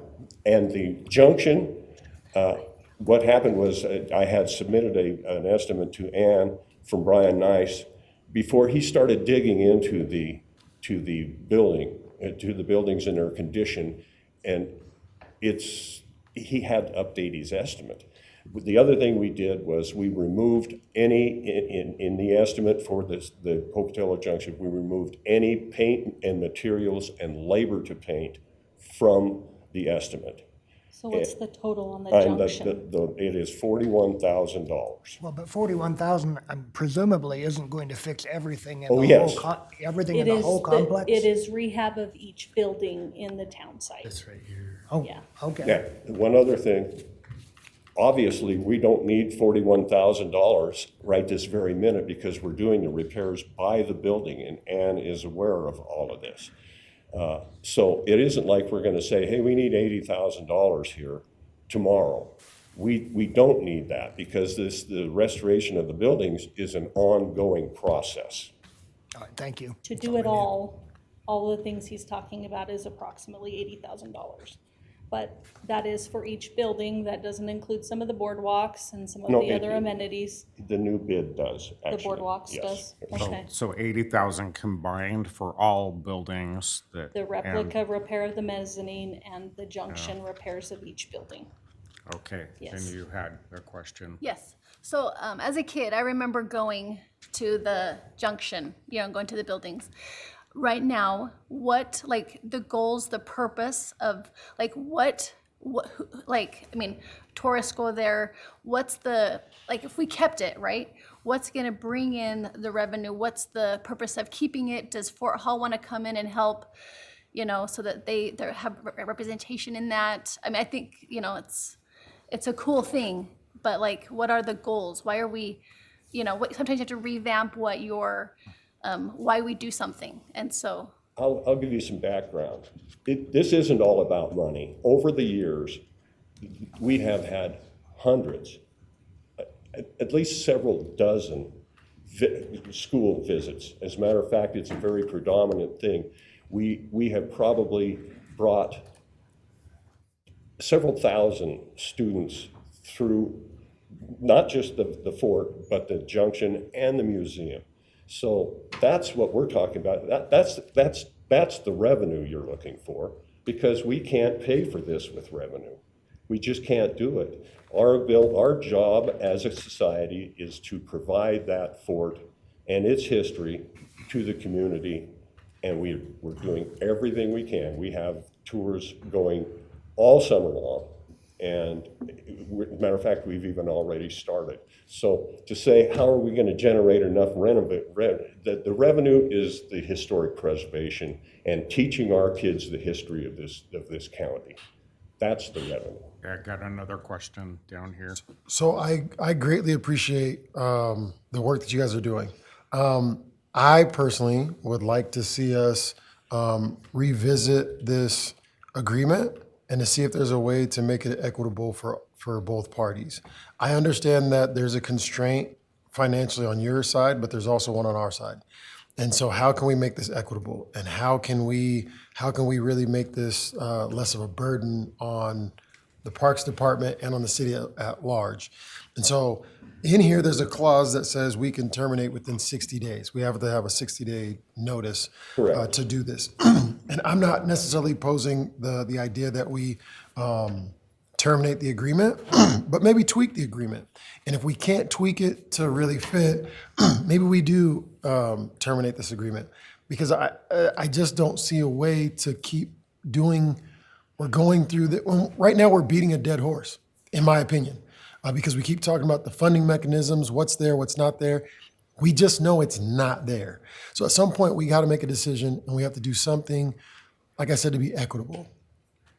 May I say that tweaking the agreement is not going to come up with the money. It is not going to come up with what it's going to take to restore the fort and the building.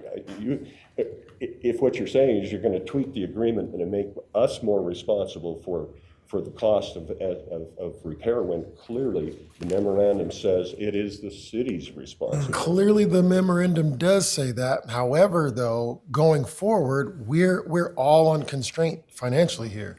And so to burden us even further with this, and then the replica and all of everything out there becomes an eyesore on the city. We're really trying to beautify the city and beautify the stock within the city.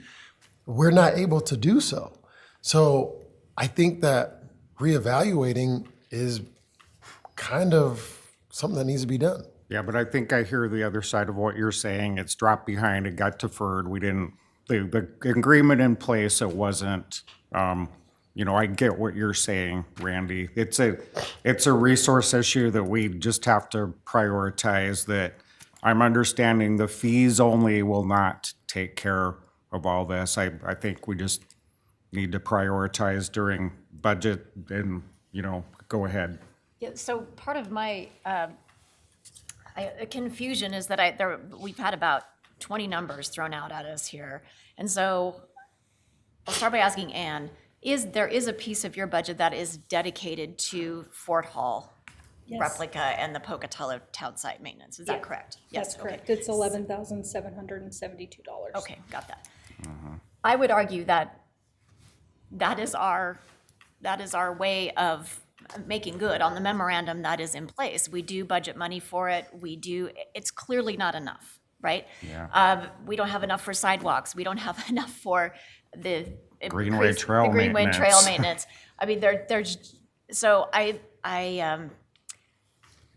I'm open to looking at ways that the city can help with this backlog, because it's frustrating, it's an asset. So I am, but what I really would like to see to move forward is one, an acknowledgement that we have made good on some of that, on granting money to the Parks and Rec budget to fulfill at least the spirit of the memorandum of understanding. That I would argue is happening, although not to the extent that you would like or not maybe the property deserves.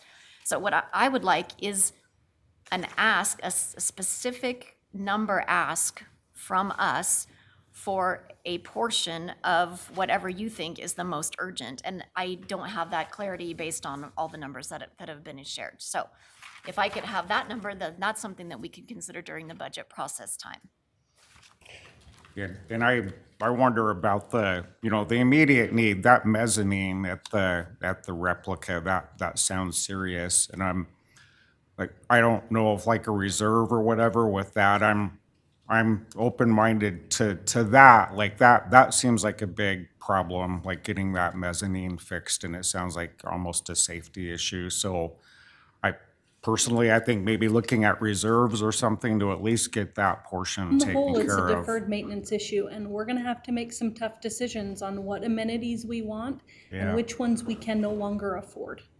And that is your decision. I don't have the answer to that. I just know that this type of facility will never cover its cost, and I don't know the number of people that visit it. And I can tell you that in general of almost all of our other amenities.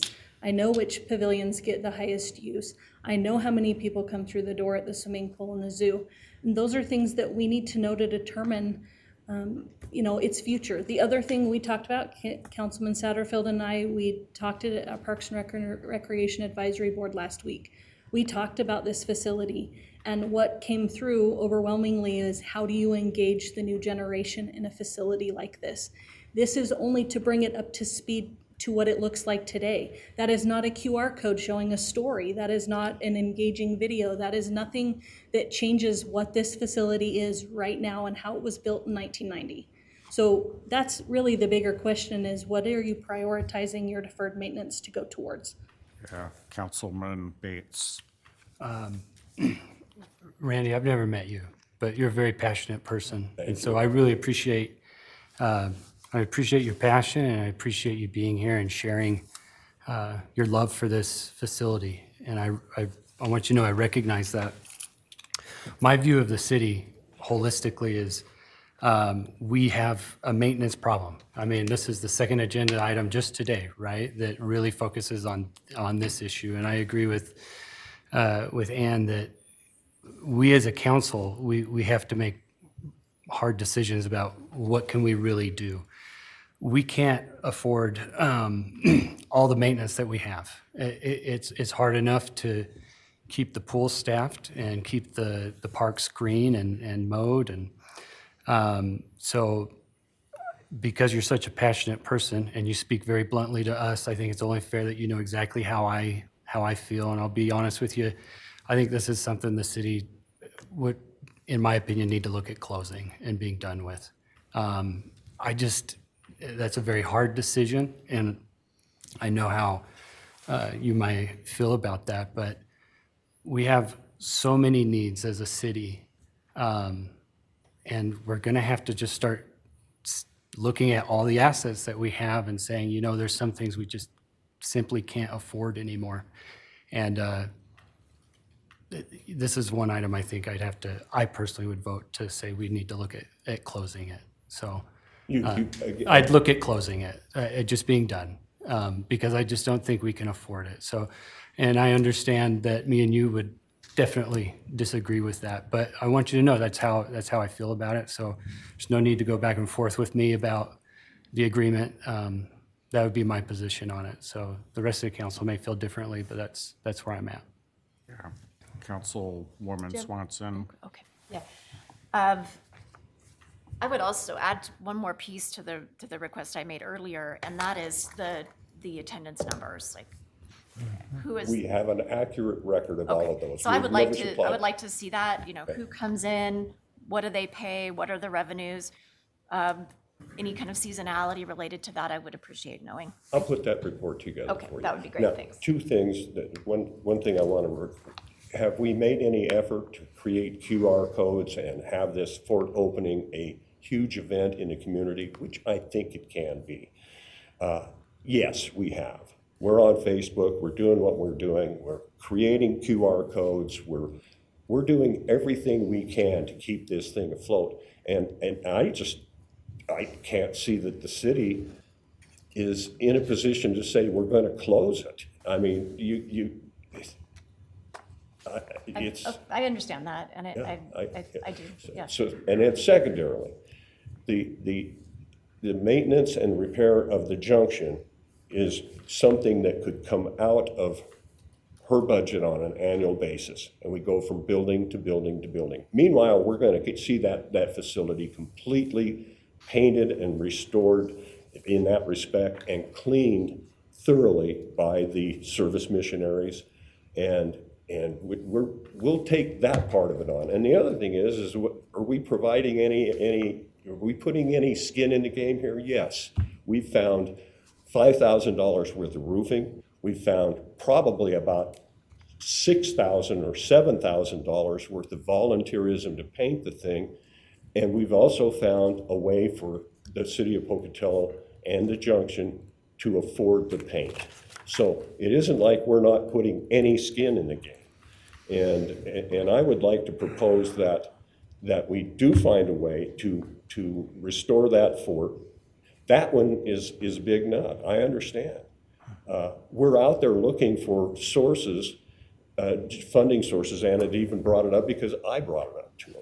The Idaho Heritage Trust So is. all of this, just in the interest of time, all of this is something that I would like to see in a memorandum that comes back to the council.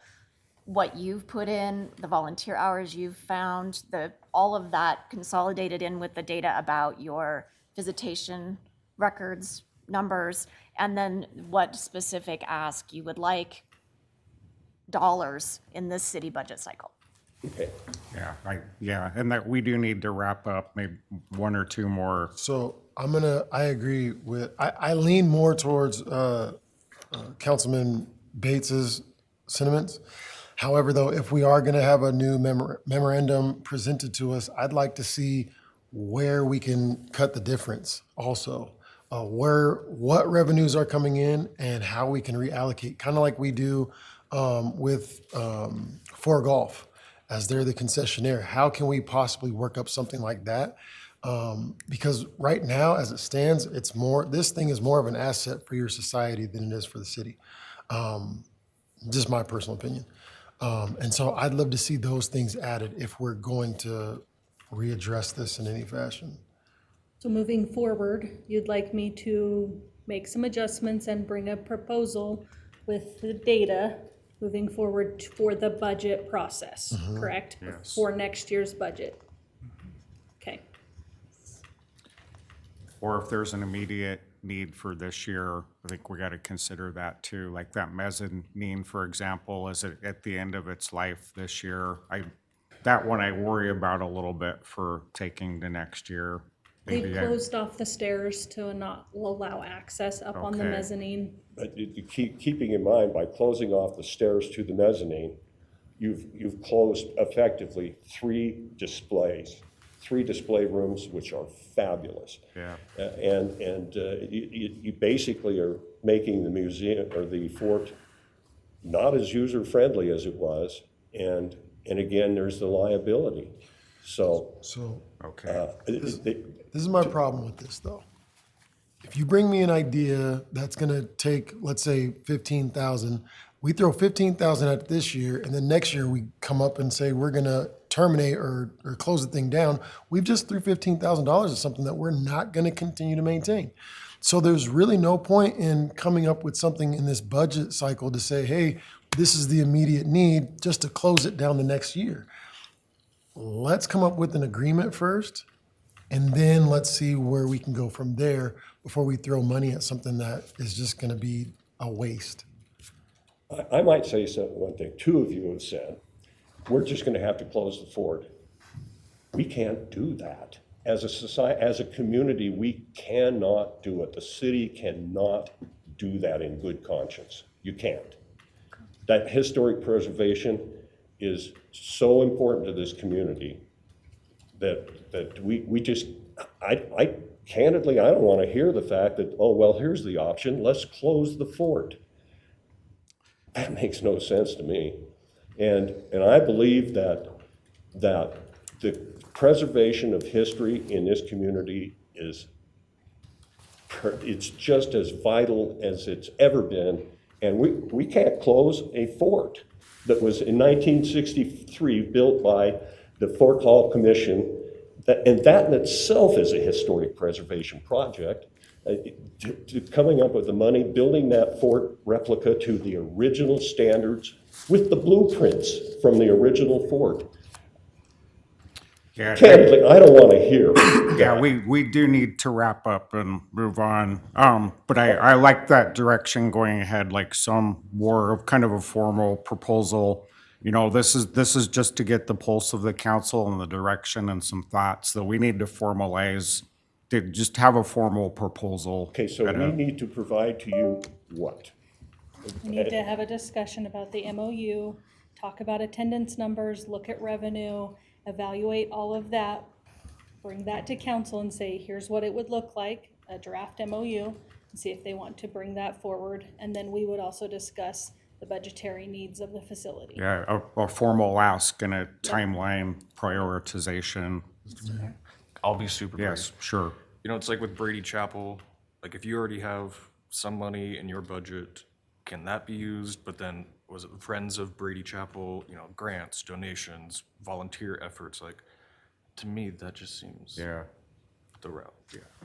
Yeah, just a suggestion in the MOU that we talked about that dollar fund, Randy, that goes into the Fort Hall and Pocatello Junction. I would, kind of that skin in the game, I would feel a little bit better if like part of that or whatever went to the Parks and Rec budget that, you know, Again, I'm not. Just so you know, that money has been used for supplies and other things that we don't want to make Parks and Rec responsible for. Okay, yeah. And that's why you haven't seen the revenue, which is minimal, I'll be honest with you. Okay, I'll give you that. All right. So. And thank you. I am overly passionate, and I don't mean to raise my voice and that sort of thing, but this is important. We can't let this fort and this junction go away. The community deserves it. Yeah, well, your passion is a strength in many ways, and just big kudos to you for the relight the night, Randy. You've got a passion and you love the community, and we get that. You know, thank you for everything you do. This is tough. Like, just maintenance is a tough. We haven't paid enough attention to it in the past years. Now we're just trying to unscramble this whole thing. So, okay, thank you. Thank you.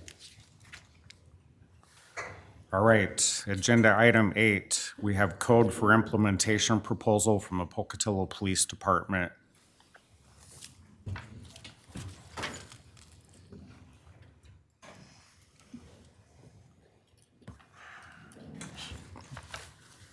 Good morning. Good morning. Mayor, members of City Council. My name is Zach Barchi. I'm a captain with the Pocatello Police Department. Chief Roger Shy, Pocatello Police Department.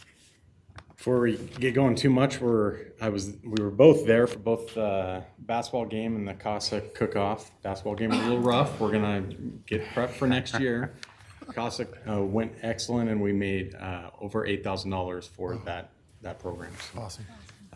And both chilies were very good. Yes. I donated to both. By the way, I think the portal is open for basketball right now, so We're maybe working get on some it. transfers going, strengthen you a little bit. Stay out of the portal. We recognize a lot of our mistakes. We'll address them for next year. Yeah. So today we come to you about Code 4 implementation. What we are seeking approval for is a 1-year contract with Code 4. It's an AI-powered report writing, video analysis platform designed for law enforcement. The total cost is $33,600. That would come out of the police department's budget. The agreement is contingent upon Code 4 successfully passing an IELTS background test and make sure that they're properly licensed with the state of Idaho, and an agreement passed through our legal department. Code 4 offers a moderate solution to one of the most time-consuming aspects of law enforcement, and the least appreciated, right, is report writing. AI, or artificial intelligence, analyzes body camera footage, then a platform is generated for comprehensive reports for officers to review what was occurred. This technology significantly reduces workload, allows officers to spend more time in the field, engaging the community, responding to calls, and enhancing public safety.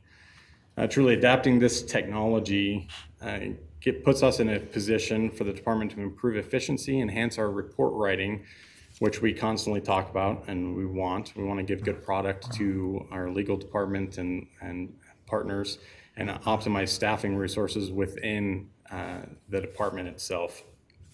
Some of the benefits is its efficiency, its report accuracy. I've seen as officers are reviewing their reports that there's a lot of detailed information in there. Anytime you go with AI, it can, for those of you that have used AI, right, it can have a lot of information in there that you might not need, so we can take that out. You know, it enhances our investigations. It's a community policing benefit. It frees up our officers from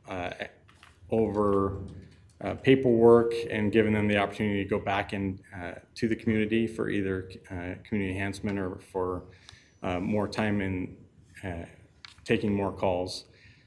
Data security and compliance. It talks about the platform is designed to meet CJIS security standards, ensuring criminal justice information is protected, and it has audit trails, and it's a big thing for recruitment and retention. It shows that our department is looking to the future and that we're trying to be the spearhead of taking technology and making sure that we utilize it appropriately. And with that being said, what are some questions that we have? Mr. Mayor. Sure, Councilmember Bates, or, yeah, go ahead. You can go, Bob. Okay, Nichols. It sounds fascinating. But I have some questions on privacy and security of the data. I mean, I can imagine that there could be all kinds of private information on these cameras, you know, going into people's houses and all type of things. So is this data sent off-site to a server that we don't control? Is it all held in place? I mean, you know, do other government entities have the ability to access that? And can you just maybe walk through those Yeah, general so issues? it is all here on site. It's two-factor authentication and making sure that other people can't get into.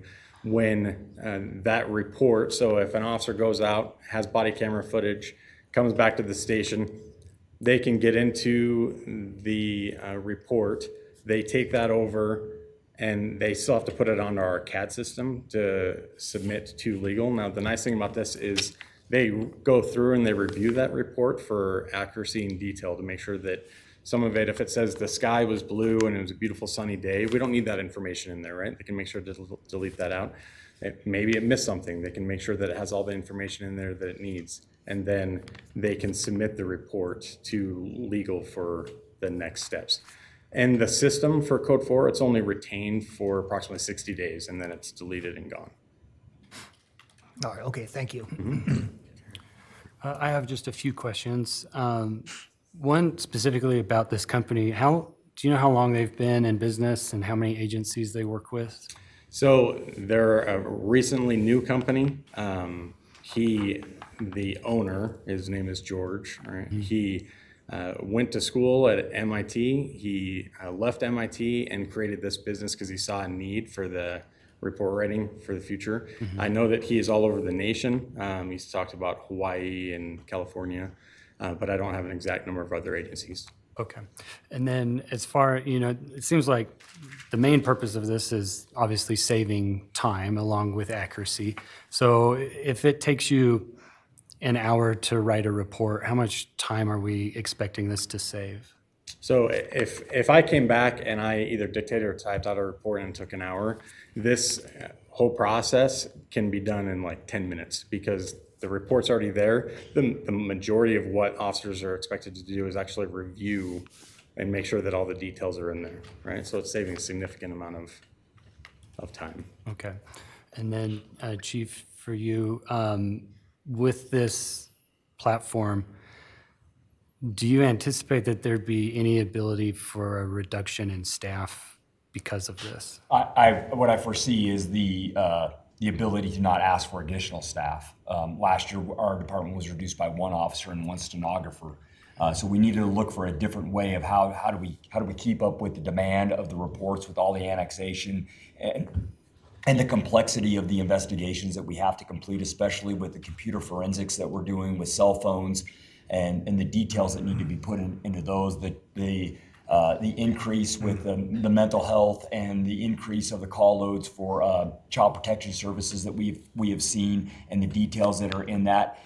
We would not need to ask for that position back. That position last year was about $81,000 that was cut, and so we would not need to ask for those positions back into the budget, so we could leave it at status quo. Is the plan for that, and eventually as AGI and AI grow, a lot of my staff has asked me where is it going, and that's like on a month-by-month basis now because it's rapidly changing. So where we're at in a year, I don't know. That's the question with AI and AGI. But what it will do right now is stop the ask for additional personnel and free up the people that we do have to do additional things. So would this only be used by uniform officers, or would we have like civil staff using it as well? How is it?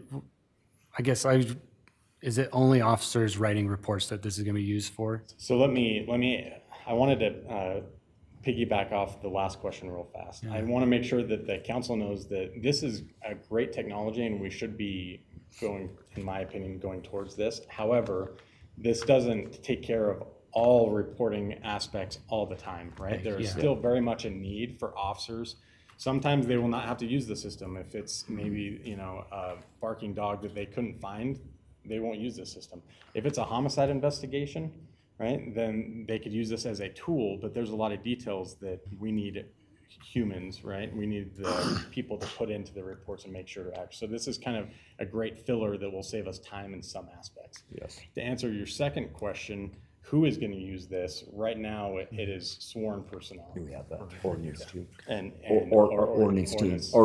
And they're sworn. Their ordinance are as ordinance officers, so people out in the field. Perfect. Thank you. Okay, and then Councilwoman Swanson, and then Councilman Mangum, and then Paulson. Got three in a row here.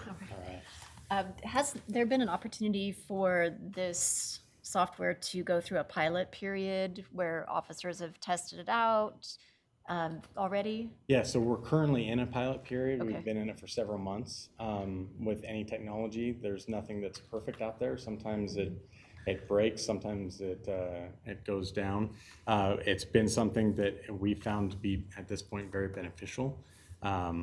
And we have a lot of officers that are using it on a daily basis. One of the ways that it's really blessed our department is through our detective division. They've been able to utilize AI in this report writing, and especially through our victims with children and other things. It's been monumentum in saving time and making sure that we're seeing a lot of progress. So. Yeah, to kind of piggyback on what he was talking about, those investigations are very lengthy, they need a lot of details in them. And as they go to court, those reports are mission critical. And the detail that the AI is able to bring out from the body cam, and also our dash cam too. And Zach, you can correct me if I'm wrong, Lieutenant Lacey was on a traffic stop and he asked, he inputted some information into it. Hey, what was that silver car that passed me by 5 minutes ago? And it gave him the vehicle description, the make and the model of it. So he didn't have to go back and look, it spit it out. And that was the vehicle he was asking about. So it's able to enhance our investigations beyond what we would normally do. Yeah. And you could see that there's times where a body camera catches something and then you come back and you get the report and the officer will read it and be like, oh, I don't even remember that, right? There's so much going on. They go back and watch the body camera and sure enough, that person said that, right? It's helped with maybe additional charges or making sure that we have accurate information. Yeah, and then what's the training process, so for officers on using this new system? What kind of? Yeah, for the T&E, what we did is we brought out, so we have a couple individuals that we would consider our points of contact for the department, and then we brought out the creator, the originator of the program, and he came and he met with each team and said, hey, this is how you use the program, this is what it can do for you, this is how you can get the most out of it. But like any AI technology, it's constantly changing and evolving. Right now, we have it laid out that it's for these officers, we're doing a brief synopsis, right? A couple of sentences of what the report is, a bunch of documents of evidence, and then a full narrative. And but they're all getting trained on it before they utilize it. Okay, thanks. So I have a few questions. I appreciate what you guys do, first and foremost. And I think that just hearing about this, I'm intrigued, number one. Two, I really think that it sounds like a really good program, but I do have some concerns concerning privacy and its current uses, and how, like, access. So being that it's AI, that the access to it and the manipulation of it, how do you safeguard against that? Because someone could access it and manipulate a portion of the story or the narrative that it's telling, or, you know, in some fashion, right? I guess I don't understand. I don't understand the question. I think I know where you're going with this. So it's the information that is directly derived from our body cameras. The body cameras are in a secure system that nobody else has access to.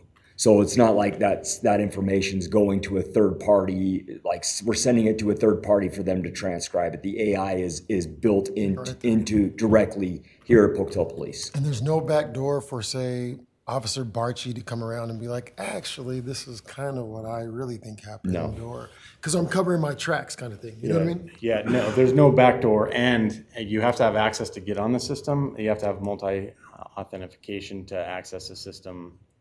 So, and then on top of it, right, once it's typed up, the officer still has to review it and then submit it to our CAD system on Spillman, and that's where the actual report goes to the courts. Right, okay. And so when he says CAD, that's our computer-aided dispatch system, and that's the Spillman computer system that we share with Bannock County and Chubbuck. That's where we house all of our reports, all of our property involvements, and do all of our tracking, all of our mobile dispatching out of that system. And that's all secure through CGIS, through ILETs. And I mean, if you want to wander around our building, you have to take a long test and a lot of training that we just did. That I mean, it's pretty rigorous. Yeah. So, do we have an estimated time frame on the background check and the ability to operate in the state? I'm hoping that they're done before we come back to council on the 16th, but we would not sign until those are completed. So, okay, I have two more questions.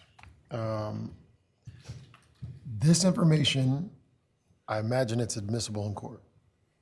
Yeah, so at the bottom of all of our reports, if AI helped with drafting, it says that. And both city and county legal have been notified that everyone is on the same page. So this is not a surprise to anyone. And as we've been doing this T&E, everyone's on the same page. I know that there are some legal drafts and documents that have been produced by AI, and it's pulling up cases that aren't actual cases. You know what I mean? Sure. And so that's why I asked, like, is this admissible in court, or is it just like going to be some kind of run-of-the-mill thing that now we come into more trouble as we're coming into court? So to discuss that a little bit further, this is something that technology, like major companies like Axon, Motorola, and other body cam companies are having built into their systems as well, because they're doing it. And this is, I know Meridian was doing it, and they had some problems with a company that they were with that they had to go back and fix. We have not had those same problems with this company.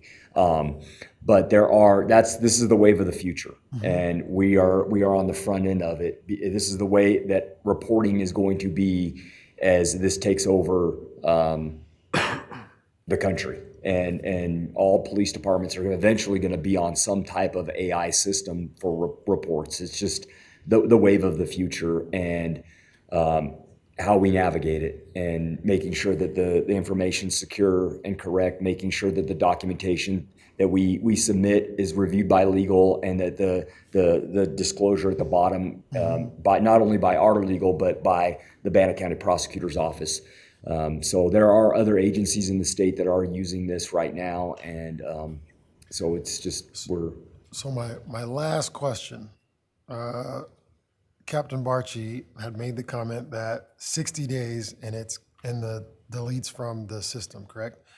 So how, if any, is there ability for jurisdictional collaboration? So Salt Lake is like, hey, we got this guy here, and we recognize that you picked him up earlier, kind of like the flock system, where we can kind of share some of that data. Is that possible? We would share data, and we always want to work with community partners, right, to take investigations to the full extent, right? But we would do that through our Spillman system, our CAD system, right? So that we wouldn't have to utilize. So this wouldn't even be a part of that? Correct. Okay. And we kind of do that already with the county and Chubbuck and the other agencies that are on Spillman, for Power County, American Falls. Like I can look at an app and I can tell you what calls are going on there. Bingham County has the same system, Oneida. So we do information share to some extent, but then we could partition also too. We have the ability to partition certain reports in there, so only we can see them or only a certain group can see them, depending on the sensitivity of the investigation. Thank you. Yes. So, unlike Flock, I've only read one negative thing about this, and it's super minor. It said that the officer turned into a frog because a movie was playing in the background. So I just want to make sure that everything is human verified. Yes, this is a tool not to replace anything other than to help us be as detailed or to get that information, to get it quicker, right? To help with retention and recruiting, all those tool aspects. But the officers know that they have to go through and verify that their report is accurate, right? That's before submitting it. That's what they're saying that they're doing. And so not only do we have the officers that were reviewing it, but each team has a sergeant assigned to that team, and that sergeant goes through case management with those officers and verifies the status of their case and reviews those cases as well. So, and but the human element through some of our stenographers too, they're going through and double checking things and making sure that everything is as it's supposed to be. Question, comment here. I was just going to make a comment that that is one of the things I noticed when I did the ride-along a couple of weeks ago is how much time we stopped and typed and we came back here and I say the royal we was yes the officers. So I'm pretty supportive of this. I think AI is always it's kind of carrying everybody along with it, and it's important to me that all that information stays on the local server and that the officers are not using this as a substitute for their own experience and eyes. So as long as that's coming through in the training, I'm supportive of the ask. And just so council knows, we use iterative decisions. We through this whole process, we've made small decisions, evaluated how that went, and then we make a decision on, do we go right, do we go left, or do we stay the course? And then we make another decision and then evaluate that. And that's why we are here today, because we've made those small decisions and made those course corrections that we needed to make sure that this is a good fit for our department, the city of Pocatello, and the citizens that we serve. Okay, so I think I'm hearing that go ahead and bring this forward to the 16th council meeting, and this is great background for that decision for next week. And I'll make sure to have the answer about those dates. Thank you. Great. Okay. Thank you, guys. Thank you. All right, we are kind of nearing the end. So we've got agenda item 9 is the comprehensive plan implementation update. Planning and Development Services staff member will be available to present and discuss the status of Comprehensive Plan 2040 implementation. Welcome. Good morning, Council. In the interest of your time, we'll try to be as brief as possible while touching on the aspects of the comprehensive plan that we've been working on implementing.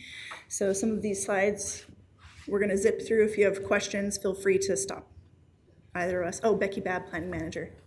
And Jim Anglesey, Long Range Planner. So to begin, you all have, I brought this as kind of just a table piece. You all have received this pile of plans that within the last 5 to 10 years we have adopted and are carrying forward. And all of this is part of our planning process to engage the public in an equitable and empowering way, to educate the public and to find ways that we can engage them and see what their thoughts are on what the priorities should be in the community, and then how the city can participate in aligning the community's vision with the city's vision as well. And so this idea of our valley, our vision, or the planning process encompasses all of these plans and the future plans that we are in the process of adopting. And the comprehensive plan is kind of that bird's eye view of all of the things that are going on. And so like Becky said, we don't want to touch on every little thing in the comp plan. We're going to go really quick. But as you have questions going through the goals, please bring them up. Like we did last work session and going over the river vision, we hope to come back and go over all these other plans that are a little more specific. But this again is kind of the bird's eye view of what we've heard from the community and aligning what we do in planning as well as the priorities of the council, and hoping to connect all these puzzle pieces together.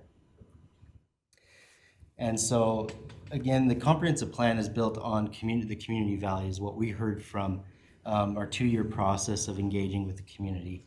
And these were built into a vision and these subsequent vision elements that have their own particular goals and strategies. And in terms of planning approach, we're operating on a smart growth approach, which includes all of these little subjects or ideas. And so the code changes that we recommend and the plans that we adopt are all based off of this smart growth idea.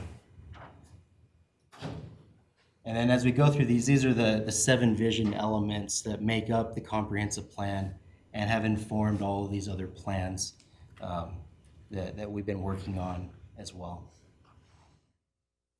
And so to start out, the outdoor oriented, the biggest thing here was implementing the PROST plan, which gives us a clear vision of where are we at in terms of parks and recreation, and how to move forward in maintaining those, and what should be the priorities in our recreation programming.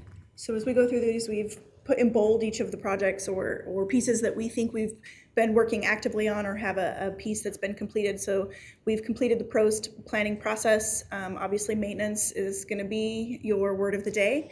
And so that is also an important piece that's coming together, that planning isn't necessarily leading, but that is clearly an important piece of this. So, and a lot of these other bullet points are things that we're trying to work on, and a lot of it is background, kind of things that are just kind of an ongoing, we need to collaborate with people and groups and departments. So a lot of these are kind of ongoing things, but yeah, those check marks are the things that we believe have got to a point of being adopted or actively near completion. This goal is really what Parks and Rec does. I mean, the programming is pretty diverse and already achieves a lot of what the comp plan is asking for. Yeah, so a lot of the rest of these bullets are just things that already are ongoing with Parks Department, and planning supports them wherever and however we can. Obviously, the greenway system you've already heard about today, so we can this is the piece that relates to the greenway. You've already pretty much exhausted that topic. So we also have this goal that relates to the Port Neuf River Valley, and we've already presented to you about the river vision, excuse me. And so, yeah, we'll move to our next goal. This is an economically robust. We've been making headway on marketing the city better. And a big thing that we've done here as a city is to adopt the branding. And so we've been moving forward on that front. We also have this business environment piece, which is critical to this. There's a lot of conversations that happen with the Port Development Company, with the PDA, with that collaboration within our community that is also kind of ongoing, but doesn't have a major project or component that's actively underway, except that, just as a reminder, all of those TIFs, the urban renewal areas, all of those that the PDA has been working on are critical to the implementation of this particular goal. So promoting downtown as an economic engine, one of the pieces we've really been addressing is that infill piece. We have modified our code already that promotes infill, that starts to allow housing within that downtown, encourage housing. We also have been doing a lot of market research with our Brownfields program and with the TIF district and through the PDA that focuses on our historic downtown community.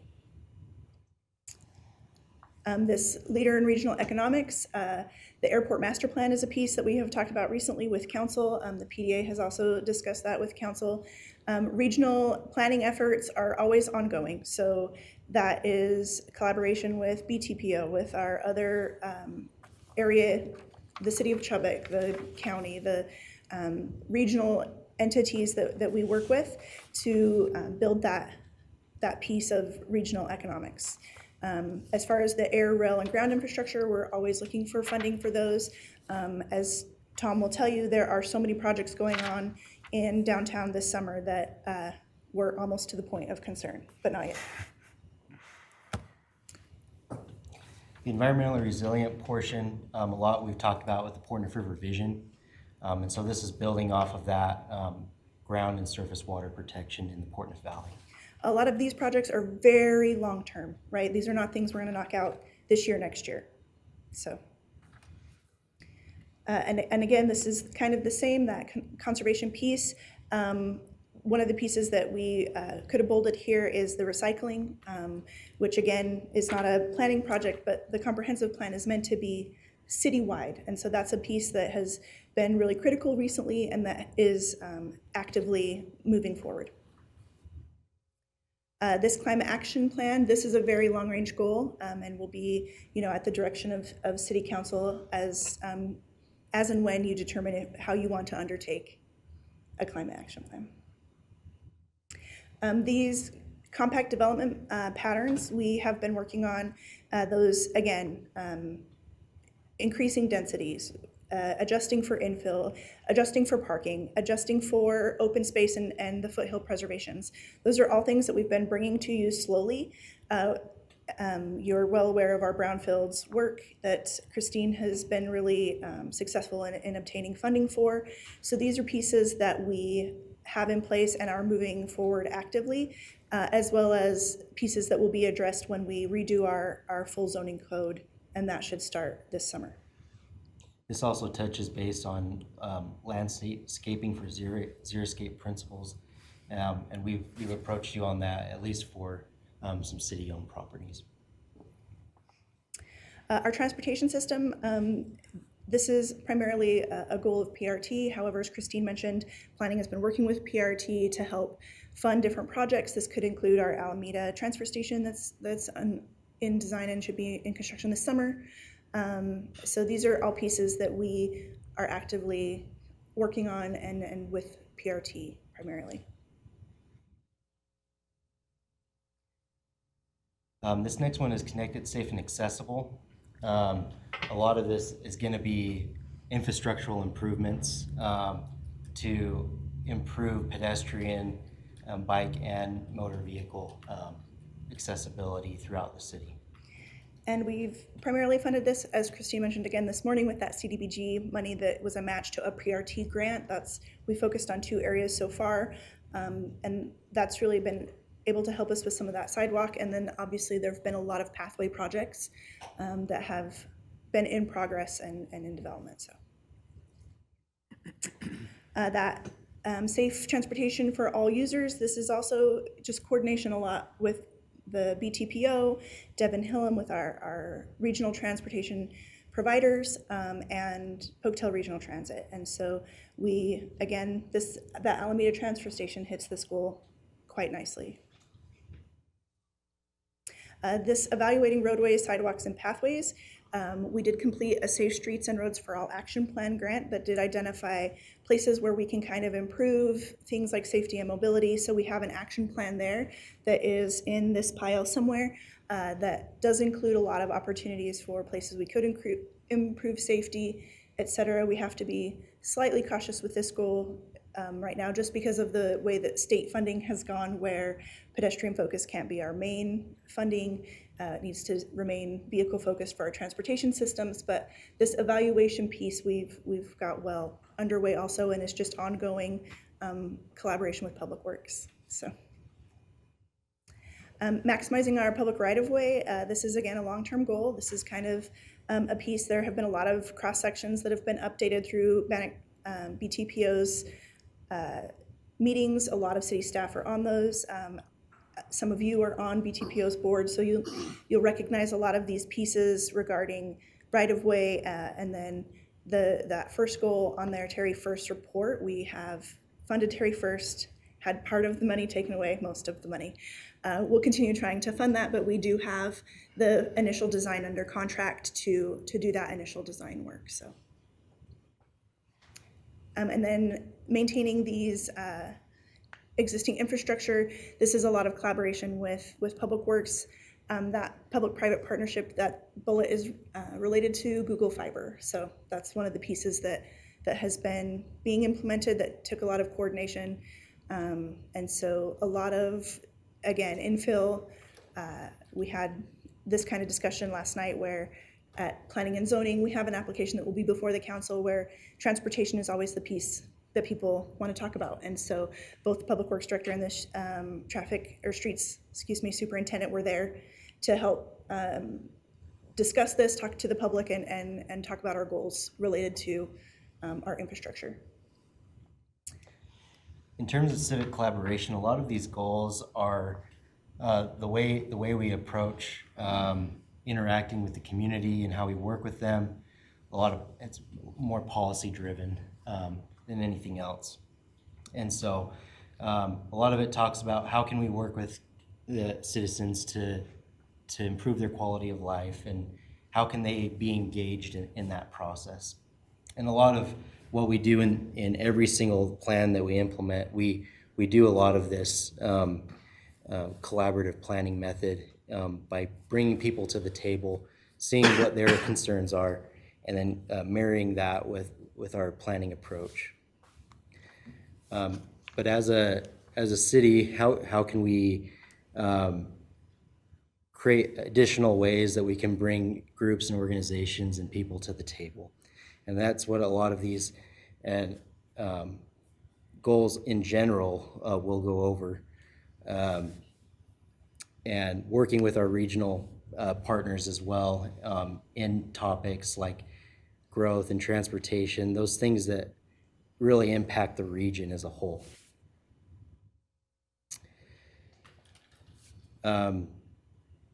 This one you could probably touch base on, Becky, infrastructure for.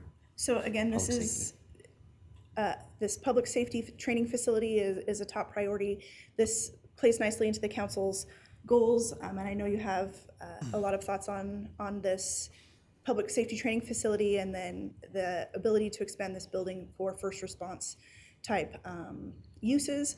And so this is an important goal that we're looking at and working on, trying to move forward. So those are pieces that will be before you again, as well as the, again, replacing of aging infrastructure and the maintenance and deferred maintenance that currently exists in the state that it does. So.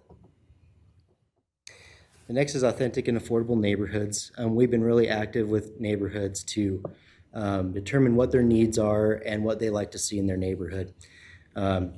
We are currently actively working with the Alameda and the university areas to create neighborhood and area-wide plans to line that all out, what they like to see in their neighborhood, what are the biggest challenges, infrastructure improvements that are needed, and what their focus is as a neighborhood that they would like the city to know and help them work on. And goal E on this community gardens is one that you've also recently heard about. It. I don't believe it's under contract yet, but is in the works. It's under contract. It's under contract. I don't want to speak for any other. Perfect. And then intentional, equitable, measurable planning. This is just kind of planning's focus overall, right? This is our role and our job to utilize these pieces to embrace neighborhood areas. And as Jim said, there's been a lot of work recently in identifying and helping these neighborhoods build that neighborhood planning component. And one of these strategies would be finding a way that we can encourage neighborhoods citywide, not just within the core neighborhoods, to be more active and engaged in this process as well. This housing plan goal, this is well on its way. Also, we have been working on our housing plan. It should be presented to you next month in its final form with some strategies and goals that we'll consider adopting as we move forward with our entire zoning code rewrite. So this one is definitely in process. It's a very difficult and complex piece, but one that you've heard about recently and will hear about very soon. This piece of assisting those that are unhoused, this is a really tricky piece for us in our community. We're trying to develop ways that we can help incentivize these lower cost developments for people so that things are more affordable. There will be a lot of conversation around this when we present our housing plan and some of the strategies that potentially the city can take to help with this piece as well. Form-based code, this is our whole rewrite that will be happening hopefully this summer. It's going to be quite a large lift. We're going to have to spread it over some time to be able to manage that with some of the other things that we're working on, but this will kick off this summer. This goal, we've completed an update to our historic preservation plan. And a lot of this is getting public awareness on what are the priorities for preservation in downtown as well as citywide, and outlines what the commission does as well as maybe what we're looking at in the future in terms of districts and national registry and education and outreach efforts of the commission.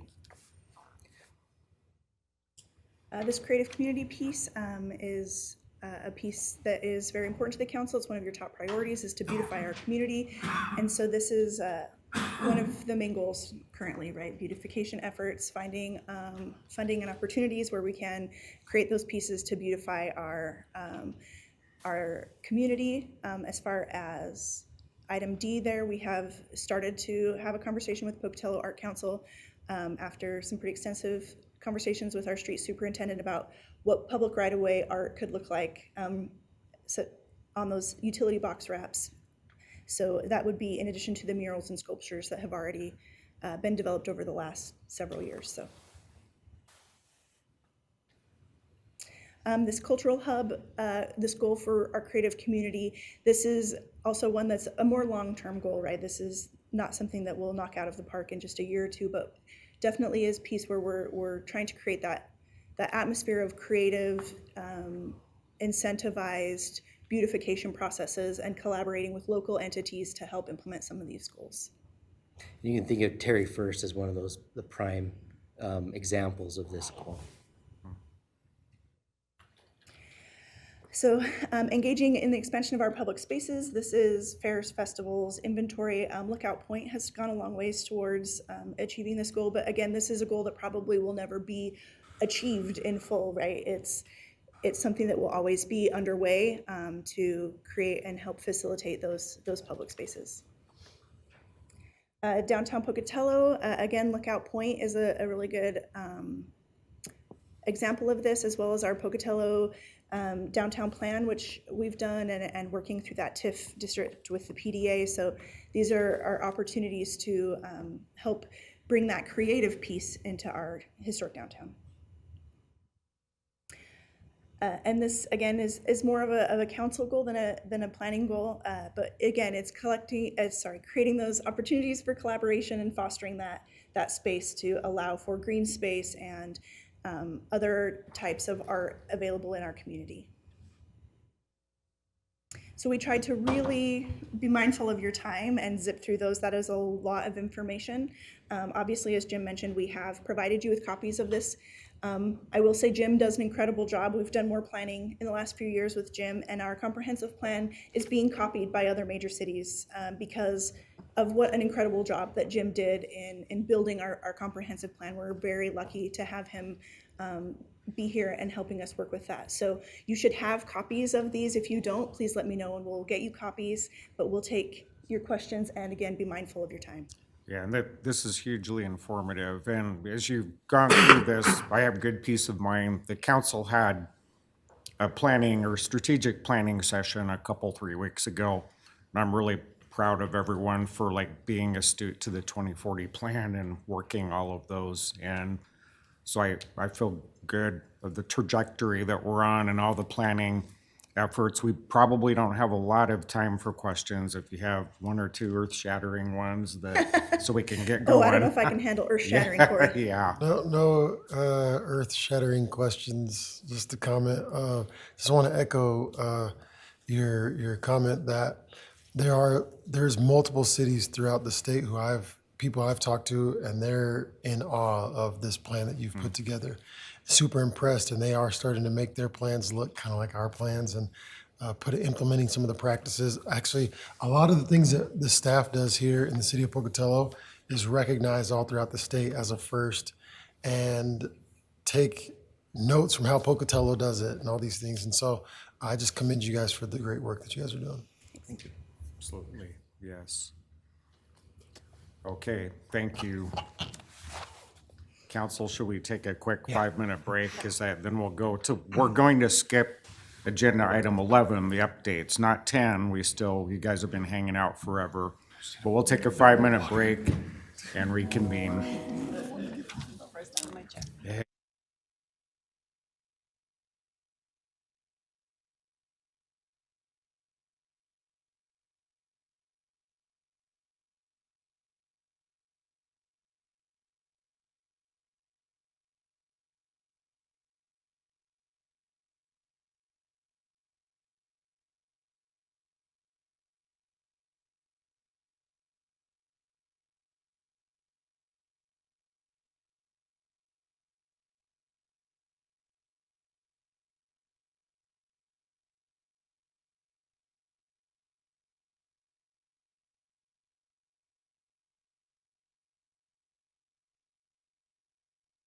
Go ahead and reconvene. We're at item number 10, Emergency Services Potential Partnerships Discussion.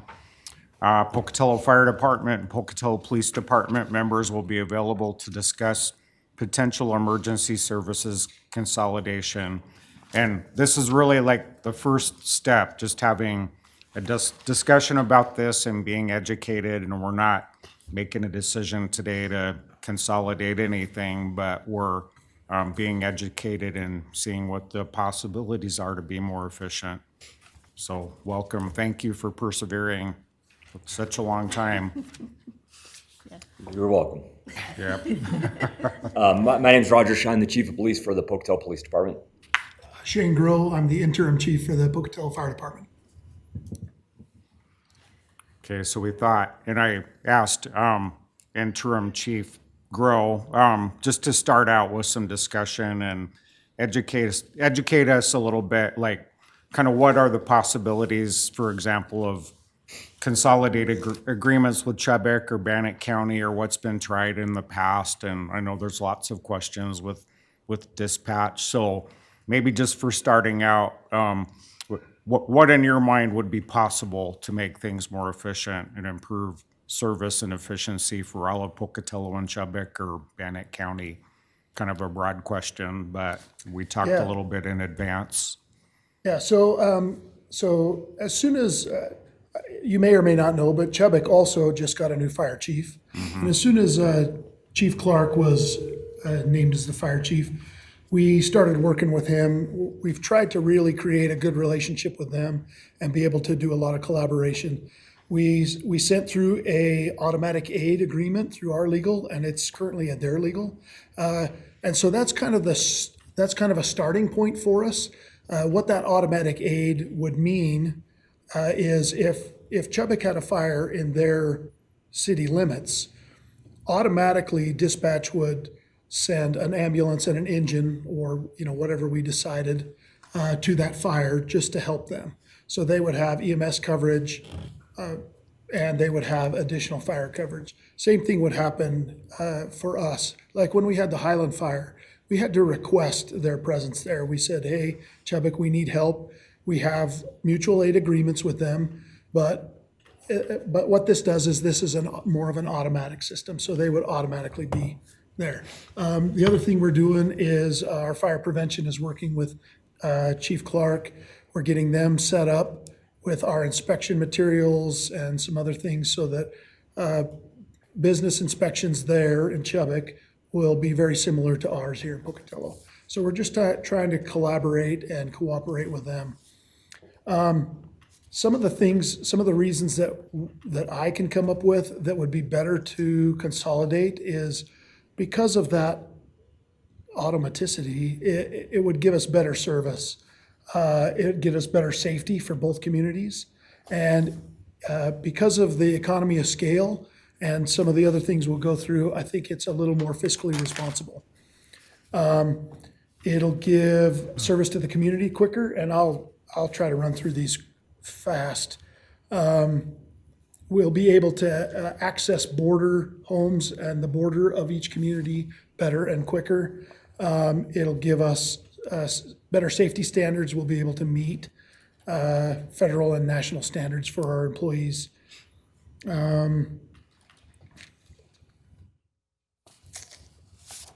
Let's see, I think I can skip most of that. And then, so there's a lot of benefits, and I'll skip most of them. Some of the challenges that we're facing is, as you know, we have 3 dispatch centers. We have our dispatch center, Chubbuck has one, the county has one. So, how do we get those dispatch centers to cooperate and be able to have Chubbuck dispatch our units dispatch Chubbuck units, et cetera. And then, because of the ordinances, like, funding and how to combine those 2 departments, because the city of Pocatello doesn't have jurisdiction in the city of Chubbuck, do we create something like a fire district? How is that fire district funded? Who puts those kind of questions are also there. And they're even dealing with those at the state bill, at the state level, House bills, trying to figure out fire district fundings. So that's kind of it in a nutshell. Really, the bottom line is it gets a better service, but we really don't need the upper management. We don't need fewer firefighters for both communities, but do we need 2 fire chiefs and 2 assistant fire chiefs?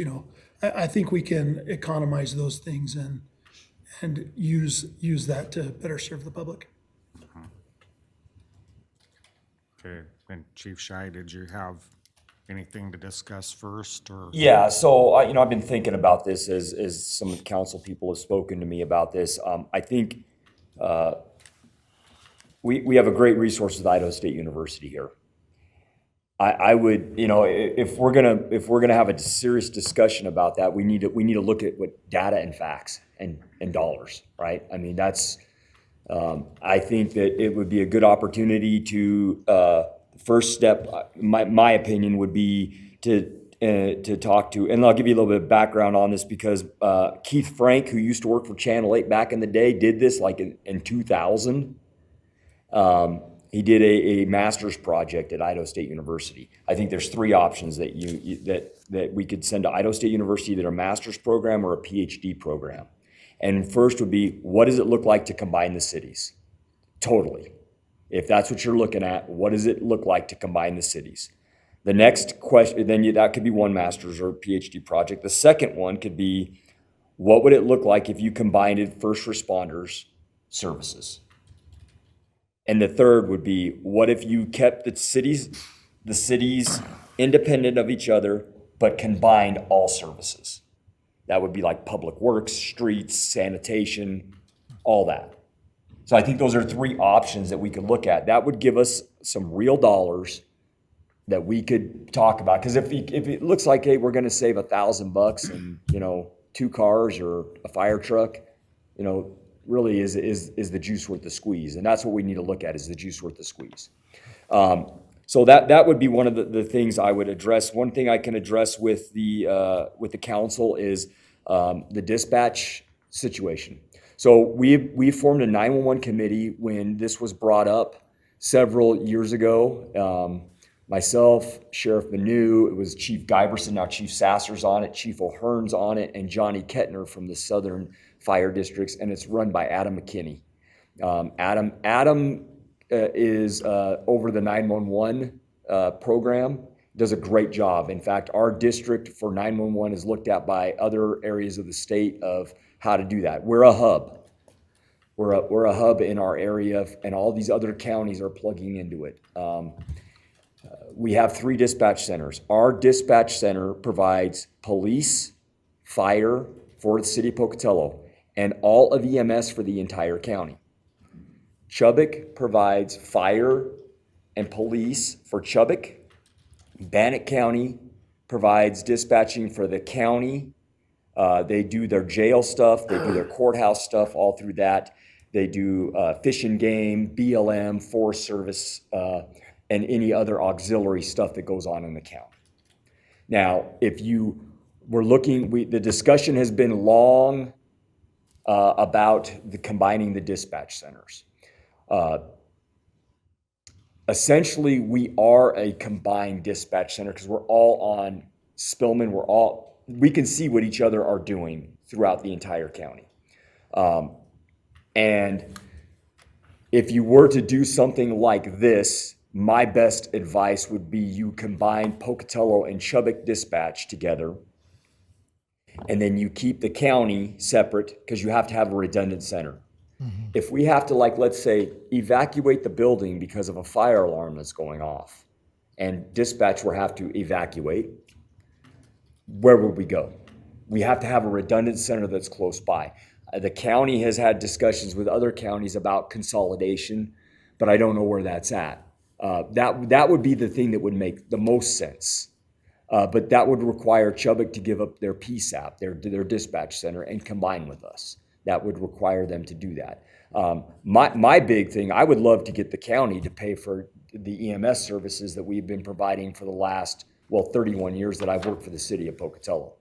That has been something I've been in discussions with Commissioner Huff about, and he tentatively agreed to start paying for those services because we footed the bill for that dispatch center for county EMS for multiple years, and they are aware because I have been the squeaky wheel on that. And we provide that service at the highest level that is provided in the world with that ACE certification in that dispatch center. So we do have a 911 committee. We meet quarterly on it. We used to meet monthly, but now we meet quarterly. So 911 funds come in, $1.25 from your cell phone. Whoever lives in Bannock County comes into the 911 fund. They then distribute it based off the population on where those 911 dollars come in. Now that stuff's used to pay for computer upgrades, Vesta upgrades, which is a system that we run off, and any type of equipment that has to do with 911 or any type of funding that's needed for that. Our dispatch center was recently revamped and upgraded. About 3 or 4 years ago, I'll give you an example. We were running on Atari 2600, right? Brent, you remember one of those, right? Yeah, I had one too. And when there's PlayStation 5, and it took for me to have the commissioners come to do a field trip to see what dire straits our dispatch center was in. And now we've got the 911 funds were used for that. That's what they are used for. They're used for equipment. They cannot be used for staffing or for manpower, but they can be used for equipment and upgrades like that. So that's the skinny on the dispatch center. So that's where you say funding for the dispatch center, it's all our personnel, even handling county calls. Yes. And that's where the shortage issue. Yes, yes. Yeah. Mr. Mayor, I have a question. So Chief, let's say hypothetically that the commissioners want to do a regional 911 dispatch center for all of Bannock County and other counties. What would be your response to that, or do you see any issues with that? Yeah, where are we gonna house it? How's that gonna be paid for? Who's gonna fund that? And I mean, I haven't been able to get them to fund the EMS dispatchers that are there right now. So my question would be, how are they gonna fund it? And then who's gonna be in charge of it? What standards are there gonna be in there? Where's it gonna be housed? I know that, my other question would be is, where's the redundant center going to be? And when I asked, that was brought up, and it was brought up by one of the commissioners that it would be Bingham County. And my answer to him was, if your wife and kids were taken hostage, would you want it to take 20 minutes for dispatchers to relocate to Bingham County to dispatch people? It needs to be close by. That redundant center needs to be something where right now, if we have something happen, we can flip a switch and we can go right to Bannock County or to Chubbuck and dispatch. We need a redundant center that's close by. Why do you have to have it close by? Because our staff would need to go up to like Bingham County because they couldn't handle it with the staff they have in place. That's a great question. Correct. Yes. The staffing levels and the call volume that we have here, just on police, fire, and ambulance last year alone, I believe they fielded over 100,000 calls in that dispatch center. So just our dispatch center. So the Bingham Blackfoot dispatch center, they don't have the capabilities of the call volume. They just don't have the staffing. We would have to send staff up there to be able to do that. And when it comes to the EMS, the reason we are the EMS hub is because of the level of training and certifications that those folks in that center have to have. And that's why currently Chubbuck and the county, they don't have the capability of doing the EMS dispatching, and we do it because of the level of training and expertise that they need in there. It's not that they can't do it, it's just that they don't have, that's not their responsibility, and it never has been. Yeah. Did you have a? Yeah. So as we've talked about this consolidation project, we kind of zoom out and then zoom in and then zoom back out again. So what I'm hearing here, and then from other discussions that we've had about this, is that the lowest hanging fruit, the next kind of bite that we can take off and I think make happen reasonably sounds like a combination of the Pocatello and Chubbuck dispatch centers. Is that what do you guys think? Well, I mean, I would like to see a study first. Like, what does that save? Like, if we did that, does it save money? Does it save? Is it more effective and efficient to do that? And I mean, that would take someone to dive into wages, benefits, like how much I don't know what Chubbuck's operations are for their dispatch center. I don't know what it costs to do that. So what's the temperature in Chubbuck for doing that study, say? Do you think they would, is there more diplomacy to do before we go Yes. down that road? There is? Yes. Okay, before we even get to the point where we can hand that project over to a PhD student? I would say yes. I don't think that the temperature is that they would want to do that.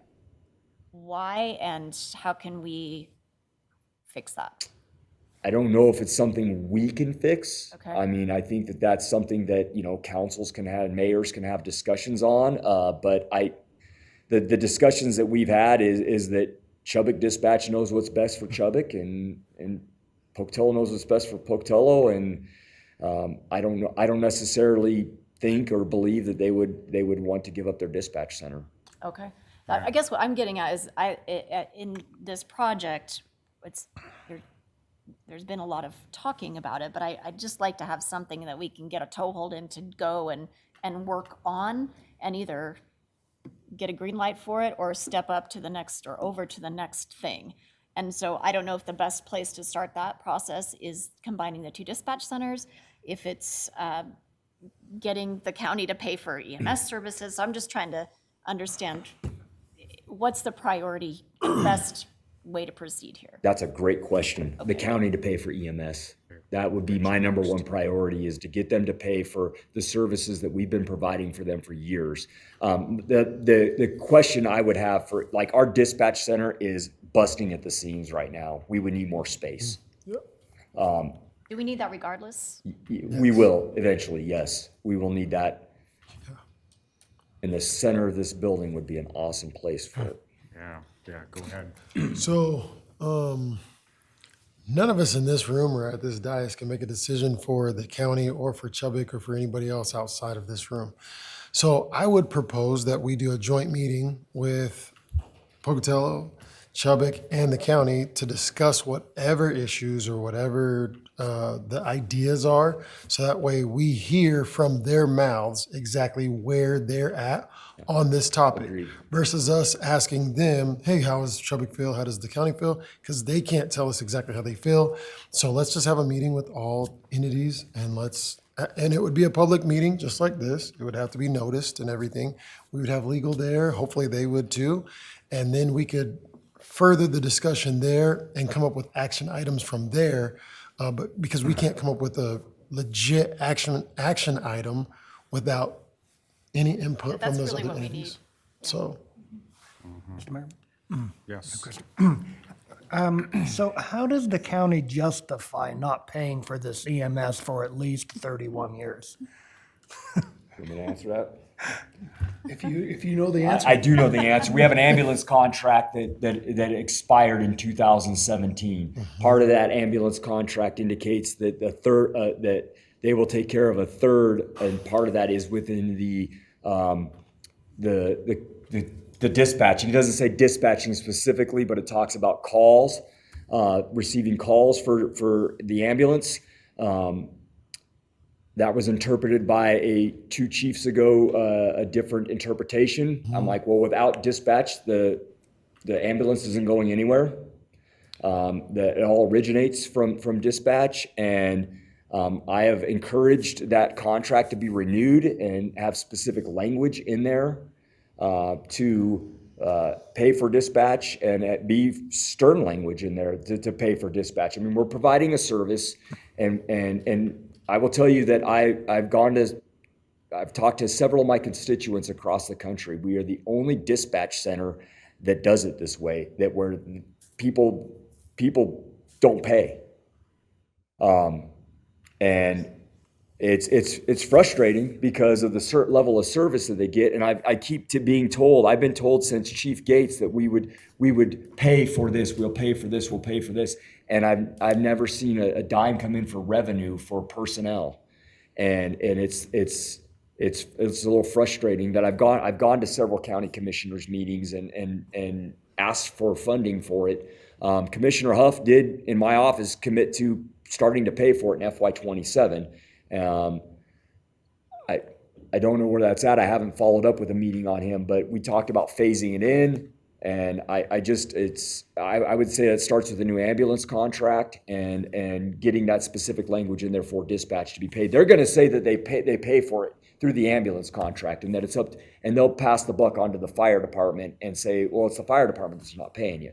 And I'm like, I'm not looking to play games and shift blame. I need an answer. And so it sounds like a key is getting that going with the ambulance contract. Yes, sir. It's been expired since 2017. Yes, sir. So what are we talking about as far as dollars? What is the city of Pocatello subsidizing the county for this dispatch service? Have an idea? Approximately $400,000 Per year. Wow. Okay. That's why it's like when we're looking at our budget, I know where the answer is for some revenue.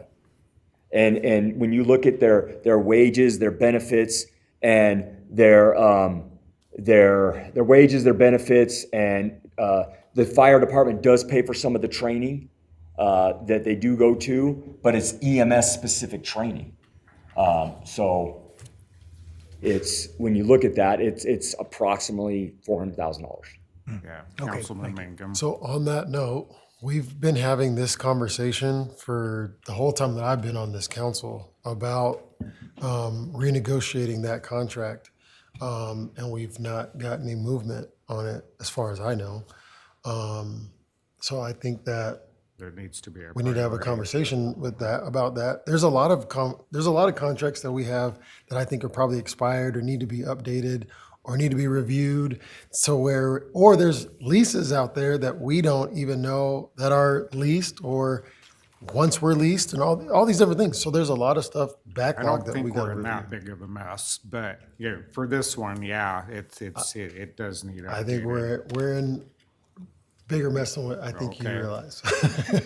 But neither here nor there. I think that we should review that contract.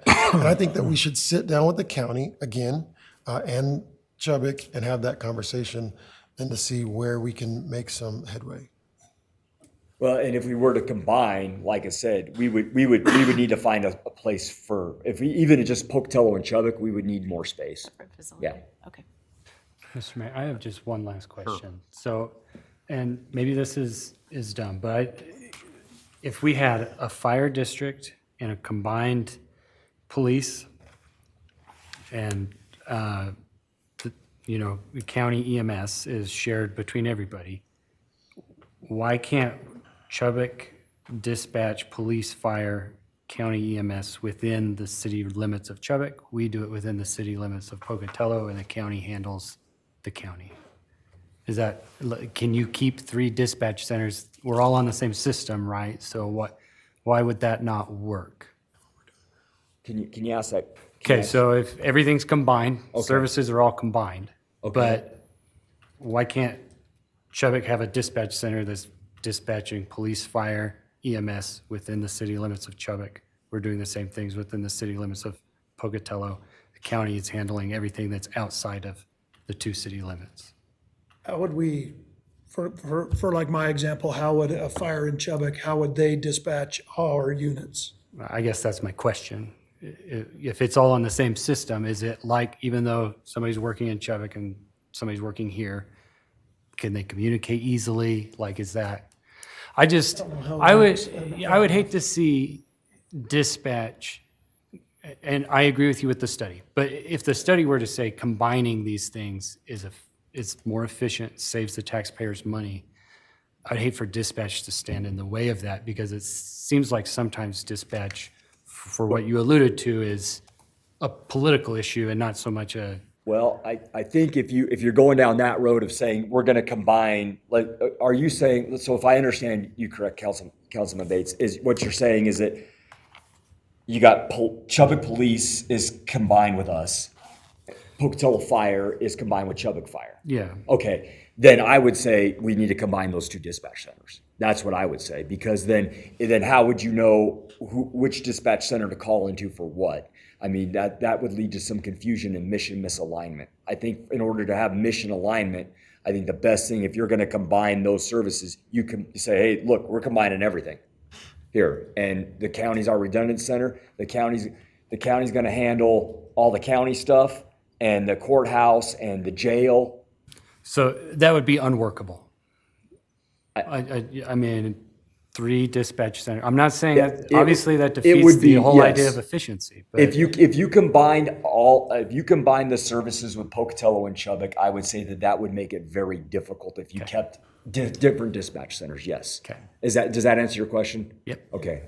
Okay. Thanks. Councilman Mangum and then Paulson after that. So to go off of kind of what Councilmember Bates was talking about, you have 3 different centers. Does it create redundancy? Is that the issue? And then on the other side of that, how do the calls get dispersed? So we do have redundancy, which is good. We need redundancy. When I say redundancy, I mean, like, is it a negative redundancy? So like you have 3 different centers and it comes here, you dispatch somebody and then they dispatch somebody. Now we got multiple vehicles showing up to one spot because there wasn't a communication to say how or who sends or when or where. That's the benefit Is that the problem? It isn't, because we're all in the same computer system. Our officers can see what's going on in Chubbuck and who's responding. And usually what happens is your cell phone when you call 911 based off where you're at. That's what dispatch center it goes to. So, but with that though, Yeah. we're also seeing a problem because if you're in a certain section or of the community, Chubbuck might not get dispatched, Pocatello Yes. might not get dispatched, or one does and one shouldn't have. And There are times where calls have gone into the wrong center and they get transferred. Yes, there has been those times. They're infrequent when those do happen. The majority of the 911 calls that we get are for the city of Pocatello, that are in the city of Pocatello, and the majority of the ones that are in the county. It's the ones that are close by. Sometimes they go to a dispatch center. If they do need EMS and they're in the county or Chubbuck, that call does get transferred into our department. So it may come into Chubbuck. Chubbuck will transfer the call into Pocatello so that we can dispatch an ambulance. So yes, it does happen. Could that clear it up? It could, yes. Does that answer your question? yeah, Okay. yeah. To Councilwoman Swanson and Mangum's points about meeting, there's so much bureaucracy and moving parts. I think getting everyone together, I don't think anything will be accomplished. I honestly think that it should be, whether it's just the mayors and city councils or fire chiefs and union presidents with mayor, city council, like do it more piecemeal than having county, I think that's an Chubbuck's council, excellent Pocatello's point. council, fire Yeah. chiefs, police. That sounds like a nightmare to deal with. So I really think it should be more piecemeal. Yeah, yeah. And I've had preliminary discussions with Mayor Birch, and he's a big picture guy like he needs to be. And he's more, he's pretty open-minded about what's good for Pocatello is good for Chubbuck, et cetera. So coming from that mindset of the guy that's supposed to be more comprehensive and looking more broadly, but yeah, I think that's all a very good point. And it needs to start with elected official to elected official speaking, and then kind of going And from if they're not there. even willing, then there's Yeah, no point in yeah. even having these discussions, so. Yeah. Can I just add one, I just like to have one more summary statement to this discussion. So I agree, too many cooks in the kitchen are gonna make it a difficult meeting to have. But regardless of who's in the meetings when, I think the goal should be to decide on a single issue to then go forward and commission a study. And I love the idea of using ISU to do that, because the more we connect with them, the better. So that would be my takeaway from this discussion. And just quick thing, like doing a study, that I think ISU is a tremendous asset and all that, but I'm wondering if there's a consulting group out there that's done That's this okay too. specifically I'm not totally married before. to that, but just So- pick one issue that we can agree to move forward on studying. Like the one low-hanging piece. fruit Yep. kind of thing Yeah. that's come up.